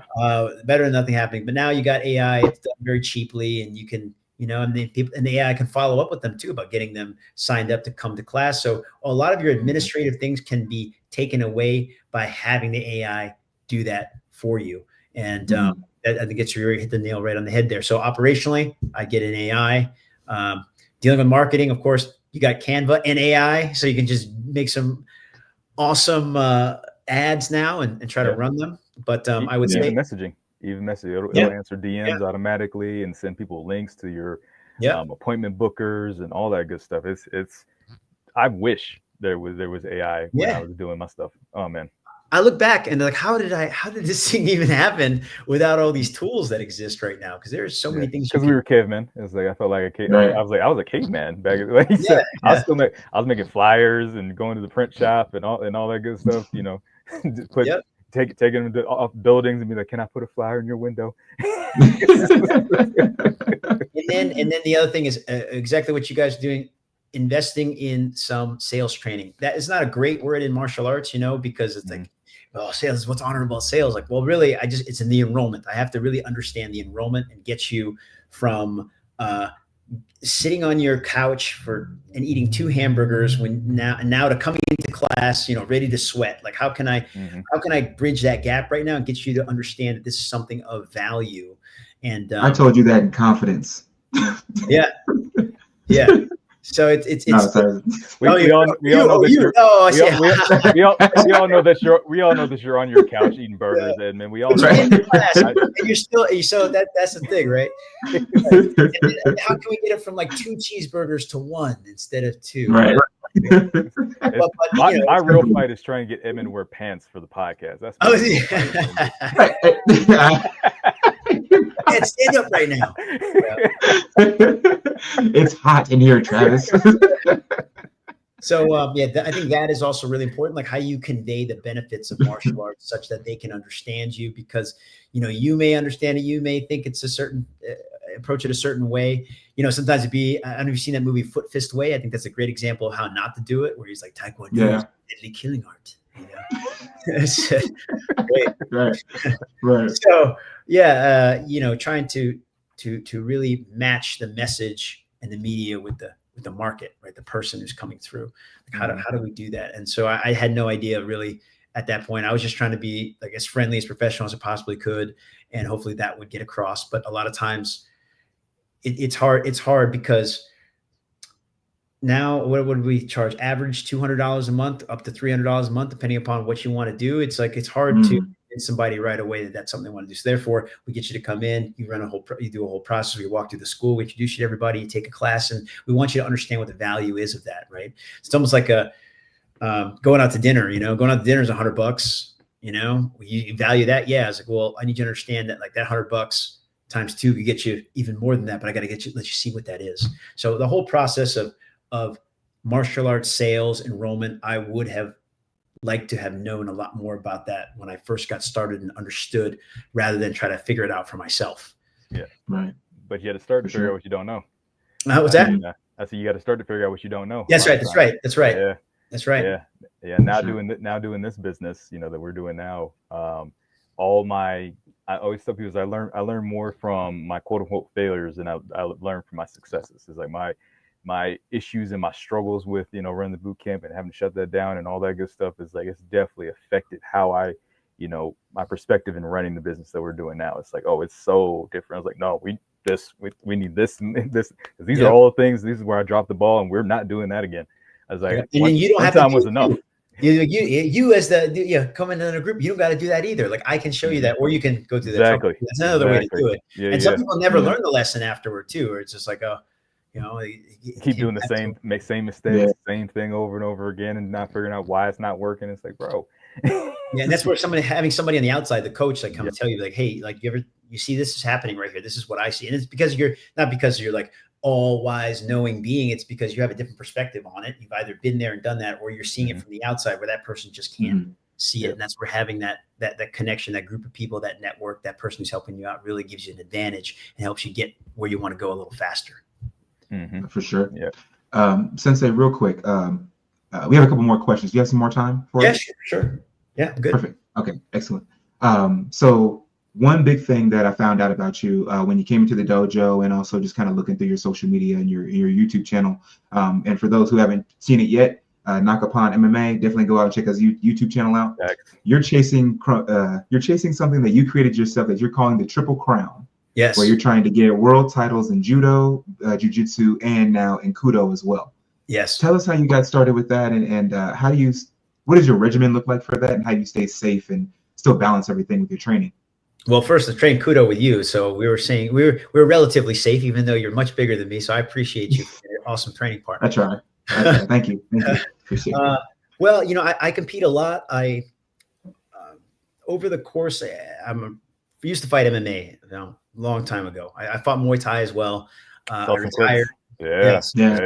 It's like I want competition because it keeps me learning new things. And the medals are great. I like to live my life like Ryu. When Street Fighter 2, when he wins the game, he's up there and they're like, the champion, where is he? And he's already walking. Walking into the right, he's already gone. And he says, where is he going? Yeah. Why is this medal here? Yeah, right. Ceremony means nothing.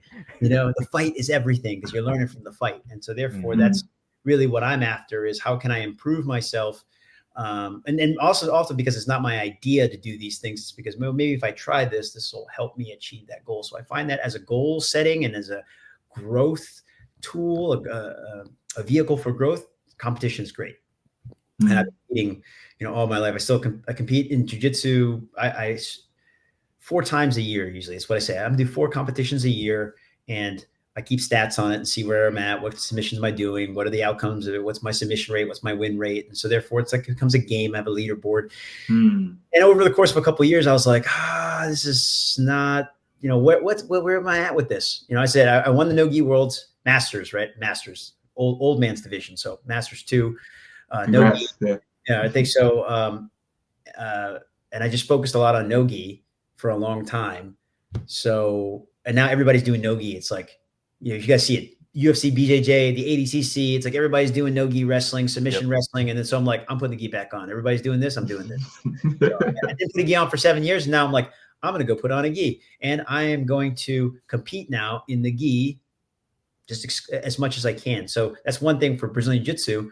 I never really medaled in those competitions, even the Masters divisions at the highest level.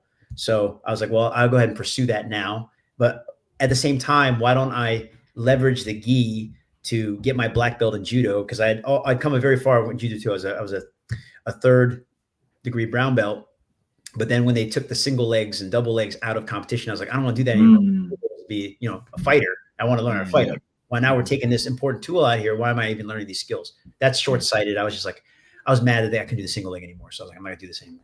But now that I'm pursuing this in jiu-jitsu, how can I align all my goals at the same time? Well, let me go ahead and try to get my black belt in judo. And then in doing so, I was competing in judo because I took the competition path. You can either do time and grade where you come in and you take a test and then you do this kata and everything. I was like, I want to go competition route. So let me align myself with a competition mentor, like a coach who does that. And Sensei Chris Round, I work here in Alexandria. He has a judo competition group that he works with, and we work with 2-time Olympian Roddy Ferguson. So I got the best guys. Like, okay, let me find the best guys and work with them. And I'll get a black belt in judo. I'll compete in judo. And at the same time, during COVID, I was like, man, like what else is there to do? I came across this like kudo video, and I was like, what's this? This thing looks amazing. These guys are doing MMA in a gi, and they can do headbutts and elbows and throws and submissions. I was like, I'm all in. I got to figure that out. So then at the beginning of the year, I reached out to Sensei James. I was like, look, I really like what you're doing. I want to do this too. How can I get involved? He helped me get in touch with a whole bunch of new people who, this is great, like opening my martial arts world to other people. He's like, here's an East Coast group that works kudo. I'll connect you with them. And then now they can come. So I host them once a month. And so then I figured, well, if I'm in the gi, I might as well just focus all my attention to getting good at the gi because I'm doing 3 different arts. What techniques or tactics or strategies should I focus on that give me that can work in all three sports. Like if I'm doing a throw, can this throw work for Kudo? Does it work for Judo? And so therefore I try to find the similarities between the sports and also exploit the weaknesses, or exploit the undervalued and underutilized things that might benefit all the sports. So it gives me a different way to look at like where I should be focusing my attention. So again, this is like part of the growth thing, right? The medals are great. I think that's great, but like, how can I use that as a vehicle for growth? So I created that whole goal for myself to be in the over 45 division. I found out in Kudo, you could be in the businessman class. That's what they call it. Over 45 division. I was like, what? I can get with that. Businessman class. Businessman class? What was that again? That's literally what they call it. Businessman class. Yeah. It means you get to go to work in the morning. That's what that means. Right. So it's over 45. So I basically will compete with other 45-year-olds and older. And now I can do a striking sport. So my last fight when I was 37 years old. So 2017, I fought MMA. I was going through a midlife crisis. I was getting divorced. And I was like, what can I do to reclaim my youth? I'm going to go fight MMA again. Idiot. And I was like, this is dumb. I remember like about to get in the cage and I was like, this is dumb. Like, why did I do this to myself? You know, and I go in there and how many of us had that moment? Right. Why? But now I can still strike, do some competitive art that is striking related, that has less risk of catastrophic injury or brain damage. Not to say that it won't happen, because man, like when you can strike and wield kinetic energy against one another, like there's a great opportunity for injury. But at the same time, you know, Kudo's got that tech of the helmet, and I think that that'll at least give us some what would you say, safety, right? Right. Maybe, but you know, that's also part of what makes Kudo so interesting. It's like jiu-jitsu, when I was doing it, not many people were doing it. We were actually, my teacher rented out a space in a Hapkido school, and they just thought we were gay. They're like, these guys are in between each other's legs. Like, this is the gayest thing I've ever seen. What are you guys doing? I'm at that video. There's a video I just saw not too long ago of this guy Bedros Cooley, and he talks about how like the parts of jiu-jitsu that make it gay, like the full mount is like, all the sayings is like get in between my legs. It's like grab me from behind. So all that, like when somebody nobody's practicing it, you know, there's a very small group. It's like so we were like outcasts. But now with UFC as big as it is, with Joe Rogan being the greatest proponent of jiu-jitsu and Muay Thai, I think everybody's doing it. It's an explosion of popularity. Kudo is not that. So it brings me back. It gives me nostalgia to that time where I was like, I have this thing that that nobody else is doing, and it's so cool, and I can share it with people. But at the same time, I'm like, do I really want to share it right now? Because you know, they're gonna ruin it. It's gonna take it away from me. I'll do it. But you know, that's part of how we grow it too. I'm like, I see that in order for us to be able to do Kudo on the regular, more people have to do it. And that's the only way the skills are going to improve, is the more people that come in and refine the technique.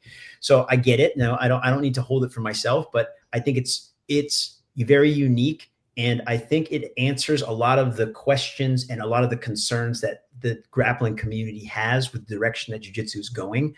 Because when I was taking martial arts, it was all about fighting. Like we were learning how to fight, you know. And that's how I learned about what jiu-jitsu was. I saw Royce Gracie in the cage, like demolishing people bigger than him, controlling them on the ground and submitting them. So we were like, oh, this is what jiu-jitsu is. I want to do that. And then even to get a black belt back in the day, it's like you had to be an MMA fighter, you know, and not the same, but it wasn't even a sport. It was, you need to go in there and beat somebody in the cage who's trying to hurt you. Okay, if you can do that, then you've shown that your skill is there. Now it's like you don't even need to do a takedown. You can be a black belt. You just sit on your ass and then butt scoot towards that person. And you're like a master, right? So we're like, what the hell are we doing now? And so I talk about that all the time, like on my channels. I'm like, why, what is happening to this? This is not what I grew up with. This is not why I fell in love with the sport. And it's terrible. And it's also giving everybody a false sense of security about their ability to handle themselves if they were innocent. Oh, thank you. So like, what the hell is this? Guys, this is some shit. Like this will get you hurt. Are sad. They're sad when they see this. Yeah. It's so sad. You know? So and judo and jiu-jitsu are one. Like it's the same root. It just the sport Yeah. and the way that it's played, that's what dictates the techniques that are being used. And because the sport is so prevalent, and I got to think that, again, going back to marketing, the IBJJF, the International Brazilian Jiu-Jitsu Federation, is so good at marketing. It's like every weekend I see a tournament and there's podium picks and these guys are on there and they're standing. Damn, like this guy, what did he, you know, he might have won by penalty, or this guy won because nobody showed up in his division. But you're like, these guys are badasses, and everybody wants to go and do the tournament. So then sport is just in everybody's mind most of the time, right? It's kind of really gotten away from fighting. And I think Kudo brings that back. It's like that, it's that excitement, it's that connection to the root of combat. And I love that. And also because it's so connected into Budo and warrior code that jiu-jitsu doesn't have, because it kind of was born out of hooliganism. You know, you got to understand jiu-jitsu spread. Like these guys went into people's karate schools and challenged them, beat the shit out of them. You know, sorry about my language, but they did. They went in there and they beat them up and they're like, my art is better than yours. Let me just like dojo storm you. And so there's no honor in that. In the sense of, like, they're there to benefit themselves and they're there to like sell something, which is the value, the effectiveness of their art. Anyway, without that, it would not be where it is today. I get it. And the UFC is a marketing thing too. They were like, look, we're show you the skinny guy who looks like he is so puny can beat these guys. Let me show you the power of jiu-jitsu, right? So anyway, I'm all over the place with that, but I get very emotional. Totally understand, man. We talk about all the time on the channel. A lot of guys who think they can, it's like, oh, I'm trained to fight. It's like, no, you're trained to compete. Yeah, it's two very different things. It's like there's no, you trained in the dojo to compete. You come to the bar or out here in the world and you think you can fight, you're going to find out real quick that there are no rules out here. It's a whole different world. It's like, and you will find out real quick that you're not prepared for that in a lot of ways, you know, and some of the things that people are training themselves in, that they think, like I said, would jiu-jitsu and different things like that. Go ahead and go to the bar and get in a bar fight and drop on your back and be like, come on. No, these guys get bumped on the mat, like boom, the guy's like, oh my God, my eye, and they're laying down. I'm like, you know, like that happens. You know, you're now a soccer player. You're just like, oh, I want the yellow card. I want this. I got hurt. Like, that's not what it's about, dude. So, you know, there's a lot of good things that have come out of where jiu-jitsu is right now. Without it, I would not be able to live the lifestyle and do the things that I can do now because it's so popular. But where it's going, I'm very concerned about it. And I think that's where Kudo can help kind of ground it back and be like, yeah, these guys can do the exact same thing. We can't do twisting leg locks, but we can do pretty much everything else. And you're going to see that a lot of the stuff and the positions that you're doing only work because you can't do these things, which is punching in the face, these things. There's that. And then going back to the thing we talked about was the warrior code. And because those things live in Kudo, in Judo, in Kyokushin, all those founding arts that made this way of the open mind, right? I think that's what jiu-jitsu needs, because now it's being hijacked. It's not even Brazilian jiu-jitsu, it's American jiu-jitsu, and America does what it wants. So therefore, American jiu-jitsu is, you know, it's like this, like it's like Tex-Mex. We don't care. Like, we do what we want. We're gonna rename Gulf of Mexico to Gulf of America. No, kidding. So, America, we do tend to like Tex-Mex everything. We're Tex-Mexing martial arts now. Right. It's hard, you know. But it's one thing that America does do. It's like whatever we do the best that we can. Now, I'm a still firm believer that exists, and I think that that's where martial arts got to help the youth, because, you know, the quitting, I run adversity and I don't want to do this anymore, and I want instant gratification. You got to fight that, or else that's because the thing that what makes America great is going to be lost if the generation that is coming up continues to be the way that they are. And I say that because American jiu-jitsu is the thing now. If you want to name it something, this is where we do jiu-jitsu here the best. I can tell you that. I've been to Brazil, not any shade on them, but like I trained with them. We've taken all the best Brazilian champions have come to America. They've opened schools, and they've created champions here. And so if you want to be a champion, you're training in Austin, you're training in the DC area, you're training in New York, because we've done it now. And so therefore, like, we're the standard. And if the standard is no respect, no moral compass, do what you want, butt scoot, like, this is what it's going to be. And so therefore, like, again, as a person who got into it when it first was taking root in the United States, I mean, I think I have a responsibility take it back to its fighting roots. So therefore, that's a long answer to why I'm doing this, is because so that I can practice Kudo and really be a practitioner of it and put myself through the test and remind myself what it's like to be a fighter again. And so it's a Triple Crown champion. I'm going to be an over 45 champion in Judo, Brazilian Jiu-Jitsu, and Kudo. I am documenting that on my YouTube channel. I'm doing some long form stuff now as best I can because I'm really busy, so I can't really edit it too much. But For sure. And now I share a lot of martial arts techniques and tactics and strategies on my short form stuff like TikTok and Instagram. And so I've tried to really document the journey and tell the story, but it's really shaping up to be more of a kind of self-mastery theme than anything else. People want to hear more about, how I quit smoking weed and nicotine and how I'm retaining my seed and doing the mystical thing that all those boxers told you they should do, how women legs and all that kind of stuff. So I'm like, hey, it's an experiment on me. So I'm doing it and reporting back to everybody and letting them know what I find. And so I'm looking for any edge that I possibly can get to help me be a better competitor and win and achieve my goal. I give myself 5 years because by then I'll be 50 and I'll be aging into like a different group. Maybe it's like the geezer group or something like that. But because I want to be doing this when I'm 80 still, and I want to be dangerously capable. Dangerously capable at the age of 80 and 90 years old, even in martial arts. And so in order to do that, I have to kind of, make sure that my training regimen is good and I take on every single advantage that I can get. Now, what I don't do is I don't do PEDs. So I refuse to do any type of steroids or any type of performance enhancing drugs. Even though in the masters jiu-jitsu divisions, we can just call it the juice league because there's no testing. Everybody's on TRT. Everybody's on TRT. Everybody's on something because, I low testosterone and this and that. And, sure you do. You low testosterone. Okay, all right, I get it. And they're like, I'm going to need more, And look, I'm not knocking them. What I'm saying is, once you get on it, you can't get off it. And I don't want to be psychologically dependent on when I say that, when it's like, well, what if I'm not taking what I'm, I don't have that edge anymore. I want to be self-reliant, right? As much as I can. So that means eating right, getting enough sleep, having the right habits. And so that's where pursuing this goal helps me kind of keep all that in line, because if not, it's easy to get undisciplined, right? So the latest thing that I did is I've stopped eating sugar. That was a really hard one. That is the biggest drug on the planet.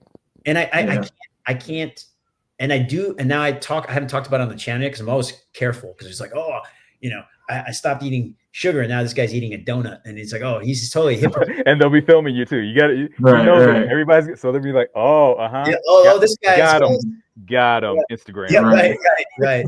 So this is my new battle that I'm fighting. Like, finally, because I've written it on my board for the last 10 years. It's like, these things I want to get rid of. The last one, the hardest one, was sugar.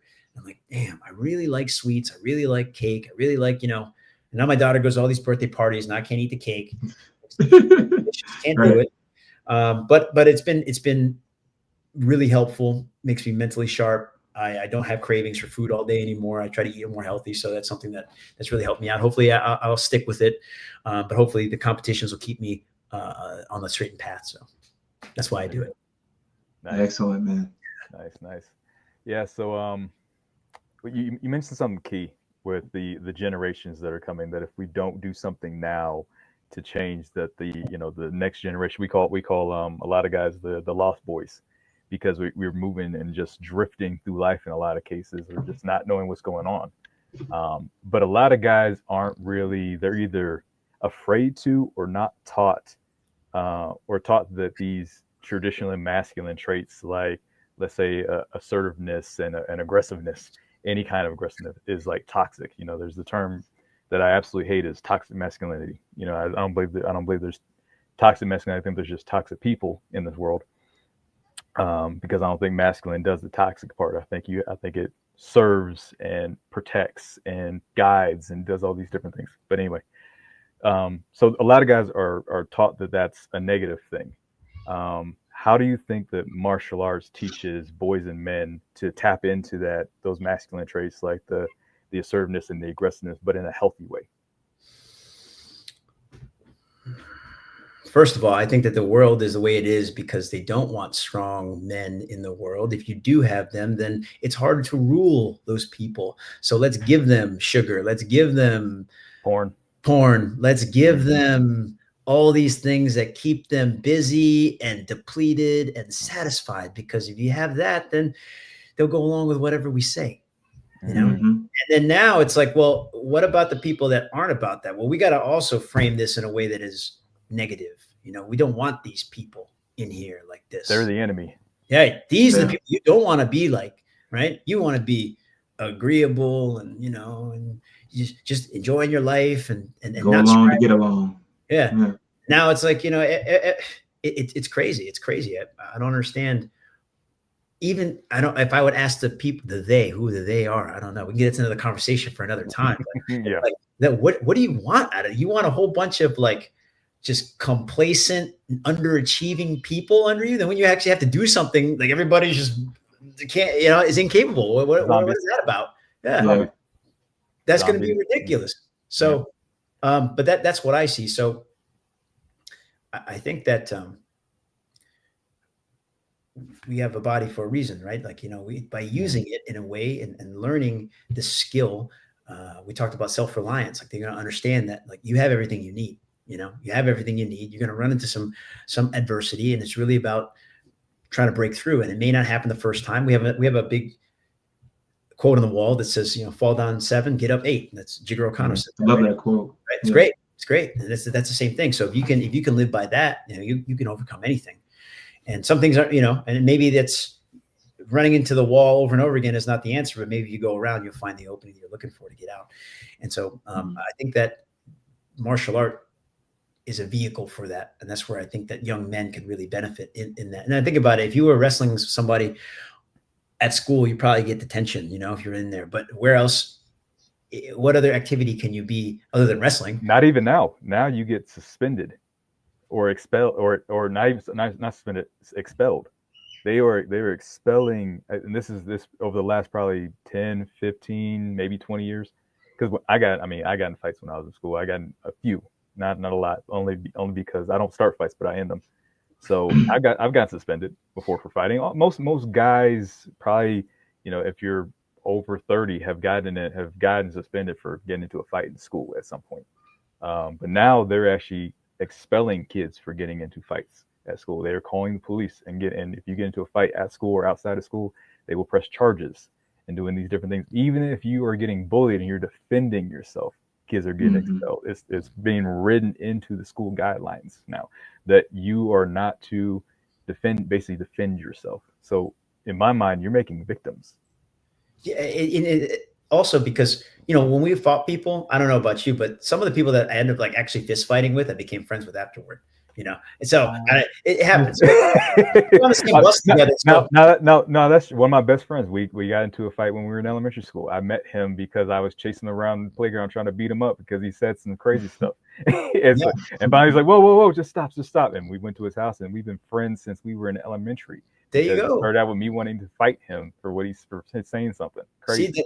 Right. So it's not why should I go to jail for this thing? It's like it's weird in that you could be in disagreement and get in a fist fight with somebody and then become like the closest of friends. It's like Muay Thai, even MMA, even though it's like a big circus and there's a big show and there's beef and everything like that.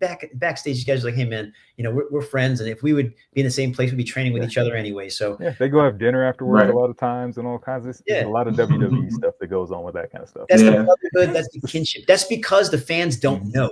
And also, I mean, I like a good story too. I'll get locked into the story, but I know the truth. These guys aren't actually beefing, right? And in that way, they're not going to each other. So, but the people that are not into martial arts see it as just violence, and they don't understand all things around. So we got to call the police. We got to expel people. This stuff is, you shouldn't be doing this thing. When really, like, boys growing up, like that's what we do. As long as boys are going to fight. We talked about it on podcast. You put 2 5-year-old boys into a room together, you give them enough time, they're going to fight over something, whether it be a toy or somebody did something they didn't, you know, the other one didn't like. You leave them in there for an hour by themselves, and they're going to fight over something. It's going to happen. They'll be friends afterwards a lot of times. Yeah. But they're going to fight. just what we do. Yeah. Play with me afterward. Like, you know what I mean? They're not going to be, Yeah. we're just going to be disagreeing the whole time and we're not going to have Yeah. any fun. So you'll learn the way to get around it. And that's what hopefully it doesn't have to escalate to violence every time. And that's where martial arts comes in, is that you understand it better. You understand violence, not to commit violence. And only when, you know, absolutely necessary, you have to defend yourself. That's not always that's not always the case. But at a young age, as people are growing up, like they're going to have disagreements. And if they get in fights, you get beat up. Well, you learn something from it, you know? I punched my best friend in the face, and then there you go. And then we went to go rent a movie. Yeah, it's not that big of a deal. But now it's like, you know, everything you see on TV, there's a lot of violence. So you think that the whole world is like that. Everybody, this guy lost a fight, he got beat up, he comes back and shoots the other guy. So now kids think that that's like the way it's supposed to be, right? Right. That's not in a world without all that stuff and without all that media and everything. Like, how would we get along? We're going to get along fine right after. So it's not that big of a deal. But how do we use that as a learning experience? You know, how do we not do this again? Because we don't have to cut each other up all the time, you know, with our fists. How can we get over it? So, I don't know. What was the initial question? So how does martial arts teach men and boys to, you know, tap into that aggressive side of themselves, those traditional masculine traits, the assertiveness in a healthy way? And I think that versus, like you said, you know, being up, you know, you step in my shoes, so I'm gonna shoot you. Yeah, right. Instinctually, it's in young boys, right? We have aggression. We have martial arts as an outlet for that. It's like we just talked about. That's where we went. Wrestling. You wrestle the kid. You said you get in trouble, right? Where else can you do that? Yeah. Well, you can do that in a class setting with other people that are doing this activity. And because we're doing this, we're now letting that out. Because I think there's an instinctual thing, like inside of us, that we want to be able to be physical, to try to dominate, and you know. And then so now there's this an opportunity for you an outlet for that. You know, I think that's what martial arts is good with that. And that just depends on, of course, the school that you're at and what kind of art you're doing. But I think that there's a lot of healthiness that comes out of it. That's why I think wrestling is a great thing in high school. That's the closest thing you're going to get to a combat sport. I think wrestling, you look at the people that come out of wrestling, you get the most confident kids that become like salespeople, they become CEOs. They all were wrestling before because they understood the adversity. They ran into the challenges. They were dieting and making weight. They were facing another kid across the mat, and no one is going to help them. It's just whatever he could do against this person. Yeah, you got coaches yelling at you, but they can't move your body. You're just there, and you got to do the thing, and you got to rely on yourself to get through the situation. I might win, I might lose. And how do you deal with that and going through the highs and lows that makes you mentally stronger? And so I think that's where that's where combat sports has a lot of value. It's not about punching somebody in the face, even though we joke a lot about that. It's really about self-development and self-mastery. And without those tools and without going through those things, I'm not saying you can't find it in other activities. Okay. I haven't found them in activities. I just don't find them interesting. So, you know, but I think that as a vehicle for self-development, I can't think of something other than martial that matches what martial arts can do. You know, I've seen a lot of team sports, a lot of great football players. Like, you know, there's a lot of great minds that come out of that too. I never played team sports. I didn't know what it was like to have, like, you know, I got a guy on my right and a guy on my left. We're kind of like helping each other. I say there's some similarities. There definitely is from playing football. There's definitely that cohesive that because it was an outlet for me. That's the whole reason I wanted to play football. I didn't want to play. I knew nothing about I know just about as much about football now as I did back then. I never really watched it. I didn't know what the position. They told me position. You're playing fullback. Okay, what is that? I have no idea what that is. You're playing tackle. Okay, what's that? What does that guy do? I had no clue. The only thing I knew is I wanted to hit people. That's all I knew. I was like, I get to hit people and I don't get in trouble. That sounds like martial arts to me. Cool, do this. You got a group of other people that got your back. We're doing it together. Exactly. Right. So getting into that. Yeah, it definitely was a very similar thing, especially like the coaches and everything like that, guiding you like, hey, you know, when I jacked up, like getting my face mask pulled to them and like being just read the riot act, it showed me what I was supposed to do and how similar it was to martial arts. Because you had to be, yes, you could hit people, but there were rules to this. You had to abide by the rules and the guidelines that they had. And if you weren't holding up your end, other people got an effect from it. If I didn't hold my position and let this guy through, my quarterback's getting tackled. If I didn't do what I needed to do and get around this guy, we're not going to stop that guy from running the ball the other direction. So because I didn't do what I needed to do, I let my team down. but your team cares about you. They're like, we're going to help you do your job the best you can. We're going to bring you up to be the best team. And so that's the other thing that comes out too, right? It's like it's the brotherhood and the sisterhood that you get around these people, be it the coach, be it your teammate, be it whoever's sitting on your side. Like these are the things too that I think young boys need connection with, because they could just be sitting in a dark room playing video games, watching porn, doing I was about to say they're playing something else. Yeah. It's sad, you know, and that's I think that's the problem right now with where we're at. They don't know. I mean, I was there too, you know, probably we all were at some point, because it's just the way the world was. Yeah. I mean, I grew up as the internet was coming, it was opening up, and we're like, holy smokes, all this. And being in a place where it's like, do what makes you feel good, and that's what's right, and it's all about you, and this and that, and you're like, oh yeah. So because it feels good, do way more. Do way more. I'm just. Why are you walking funny? No, I pulled my hamstring. Yeah, right. So that's another thing. Like I tell these young people, if you're trying to be champion, you got a competition coming up. So you got to keep it in your pants, man. You can't touch it either, because you got to focus. Like if you can do that for 2 weeks, I bet you're gonna get a superpower. You're like, what? Yeah, man, you can do it. Don't worry. I believe in you. Give me that lotion out your bag. You don't need that. You don't need that. You'll be ashy for 2 weeks. You'll be fine. It'll be fine. I'm seeing a Venn diagram of martial arts dojo, team sport at school, or a gang. They all have the same stuff in common. It's a lot of that, like either they're trying to push you to be the best, or they're either pulling it down in some way. You don't want that. But like as far as the discipline and the community aspect, like there's either 3 ways to kind of go with that. You're joining some type of extracurricular group, good or bad, or if you're going to a dojo, they're trying to help you be better. But sounds like 9 times out of 10 you're gonna be fighting in either one of those scenarios. So but that's where I was saying, good for young men, good outlet for them, keeps them busy, and helps them develop themselves, you know. So I highly recommend for everybody. Absolutely. Go sign up and take a class at your local martial arts school.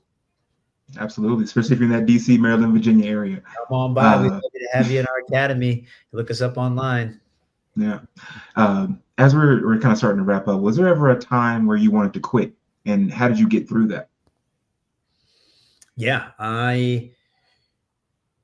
when I finished fighting MMA, I was like 24, 25. Back then, when you're fighting, like you'd be lucky to make a few $100, you know, because it wasn't just starting. The UFC was just having its what did you call it? The TUF, the Ultimate Fighter, just started off. You know, I probably should have put my name in there and did it, but at the time I just didn't love it anymore. I was like, man, I don't know if I can fight for a living. I don't think there's any money in it, you know? So for me, I went to school was only because I had to make sure my grandparents were okay with other things that I was doing. I was fighting, but as long as I went to school and got a degree, they were okay. Tolerant of the other. Yeah. Right. Actually thrilled about it, but I was, you know, but if I told them I'm quitting everything to become an MMA fighter, they're like, what the hell is that? Like we failed here. He should have been a doctor, and this guy's a fighter. He's an idiot. Yeah. So that's all of your ancestors. Yeah. So at that time,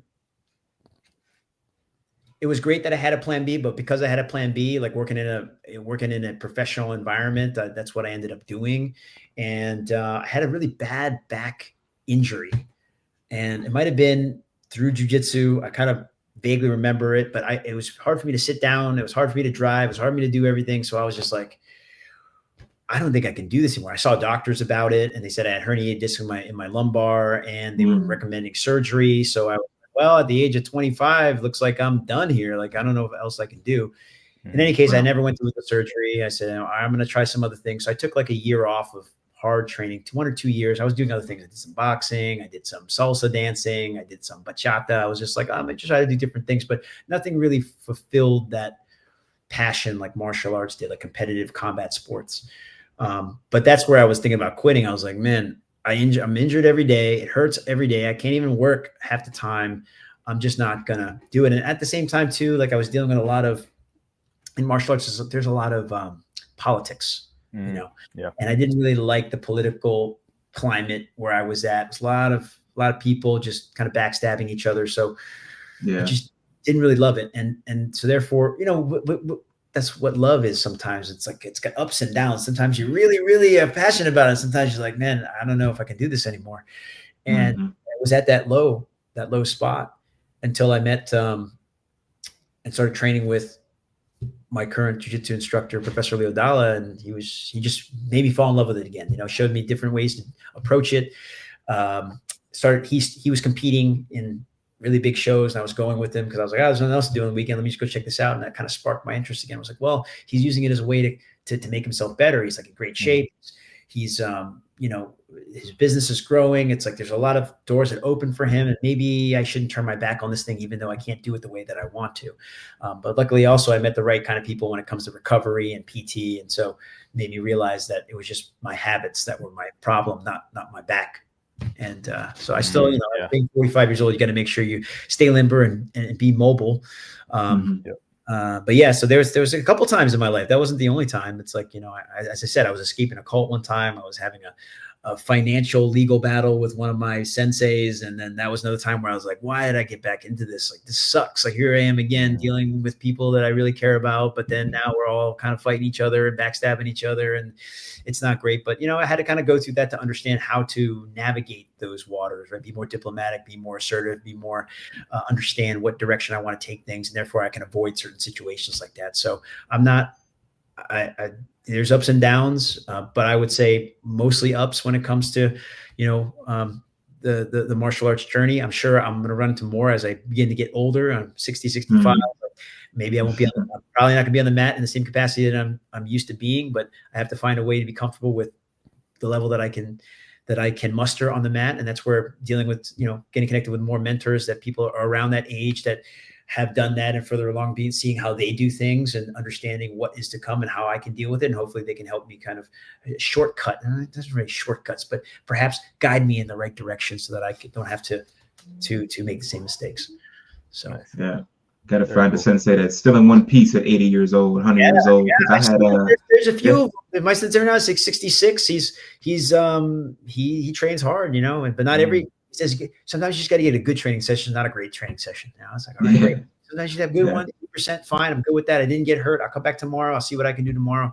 And that seems to be a really wise way to deal with training, especially in later ages. Oh, for sure.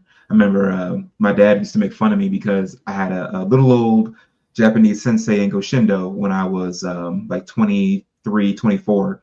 And he was 88 years old. And every time I would pull up to his house, because we trained out of his garage, there's only a couple of us, he was always just coming back from his run. And he would do 7 miles every day. 88 years old. He would go to the Y. He'd be doing pull-ups and putting the young guys to shame.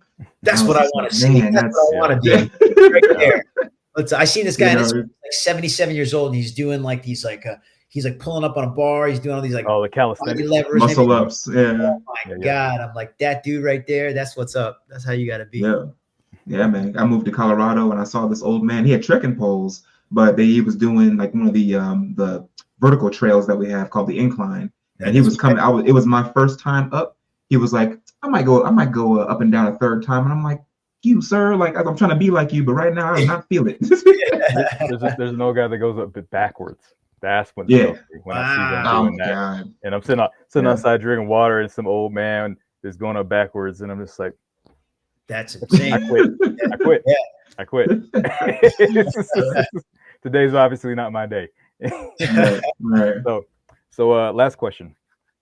So every episode we usually close out with a special saying that we say that it's better to be a warrior in a garden than a gardener in a ward. For us, it's mainly emphasizing, how important it is to be prepared and to be adaptable. Like we talked about, staying strong, skilled, ready versus being vulnerable and unskilled and, caught off guard, unaware. In your life and your experience, what does it mean to be a warrior in a garden? I believe it as you say, be prepared for whatever comes. It's hard to say what's going to come, like especially right now. We don't know what's going to happen. I've traveled the world. I've seen a lot of different things happen: civil war, transitions, and this and that. It's like we live in a bubble right now. We could never know what's about to happen to us, right? So you have to be. You you can't take all this for granted. Like it's going to be here tomorrow, you know? If we had a zombie apocalypse tomorrow, like, would you be prepared? I don't know. All you need is offense in the zombie apocalypse, right? If you learn swordplay, offense. Right. Yeah. It'd be fun for the first 10 minutes, and then it would get rolled. Till your arms get tired, you run out of food, your phone has like half a charge. Yeah. But you don't know what's going to come. So you might as well learn as many things as you possibly can, you know? And I'm not saying like defend yourself. It's great. We always, this martial arts podcast, talk about martial arts, firearms, survival, all those things. If anything, they're just good experiences, right? To come to have and to learn. And so therefore, you know, we never know what's going to come. We don't know what's going to happen tomorrow. Live for today. Learn as many things as you can. Hug your loved ones. You know, try to make this place a better place. That's all we can do. Because when the things do go south, you got to rely on your neighbors. If you don't know who they are and you can't trust one another, then this place is going to be a terrible place, right? So let's try to get connected with as many people as we possibly can. Let's share with as much, be compassionate, love our neighbors as much as we possibly can. And this place is going to be a better place. And then going back to what you're saying about these kids these days, they feel lost. They don't have anything connected to. Find something to get connected to. Find a group of people that are going to support you, connect you, love you, want to help you be better, and help each other. You know, that's what's going to make this place better. And then therefore we will all be prepared, you know, for whatever comes. Sensei Nakapan, it has been an honor. It has been great. Appreciate you spending the time with us. I know we went a little longer than we expected, but the conversation was just too good. We definitely will be having to do this again. We will be putting all of your links down in the description so everybody can check that out.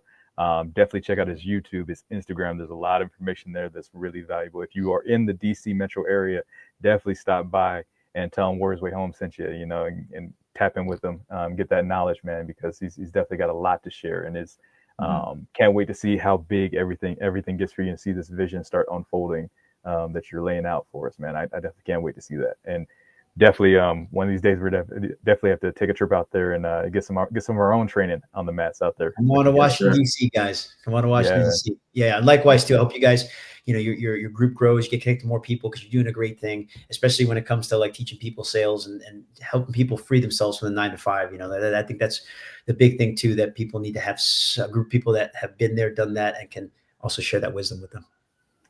Thank you. Much appreciated. Yeah, so guys, you can. Oh, go ahead. Sorry. Yes. So you can find us everywhere where there's Warriors Way Home: IG, TikTok, Facebook, YouTube, all that good stuff. Make sure to check out our Legion community. We're building the Men of Mastery, where you can also get your own self-mastery, you know, curriculum, and figure out how you can move in that mastermind energy with like-minded men who are trying to better themselves and kind of fly higher than they are right now. And don't forget to check out our 8 Inner Gates course as well, where you can begin to develop, you know, self-respect, honesty, and sincerity, duty to yourself, and all the principles that we talk about. Start to develop those things for yourself and have your own honor system and your own code that you can walk through and find like-minded men, you know, on the same path. So yeah, thanks for checking us out again. And remember, it's always better to be a warrior in a garden than a gardener in a war. See you guys next time. Stay dangerous, guys.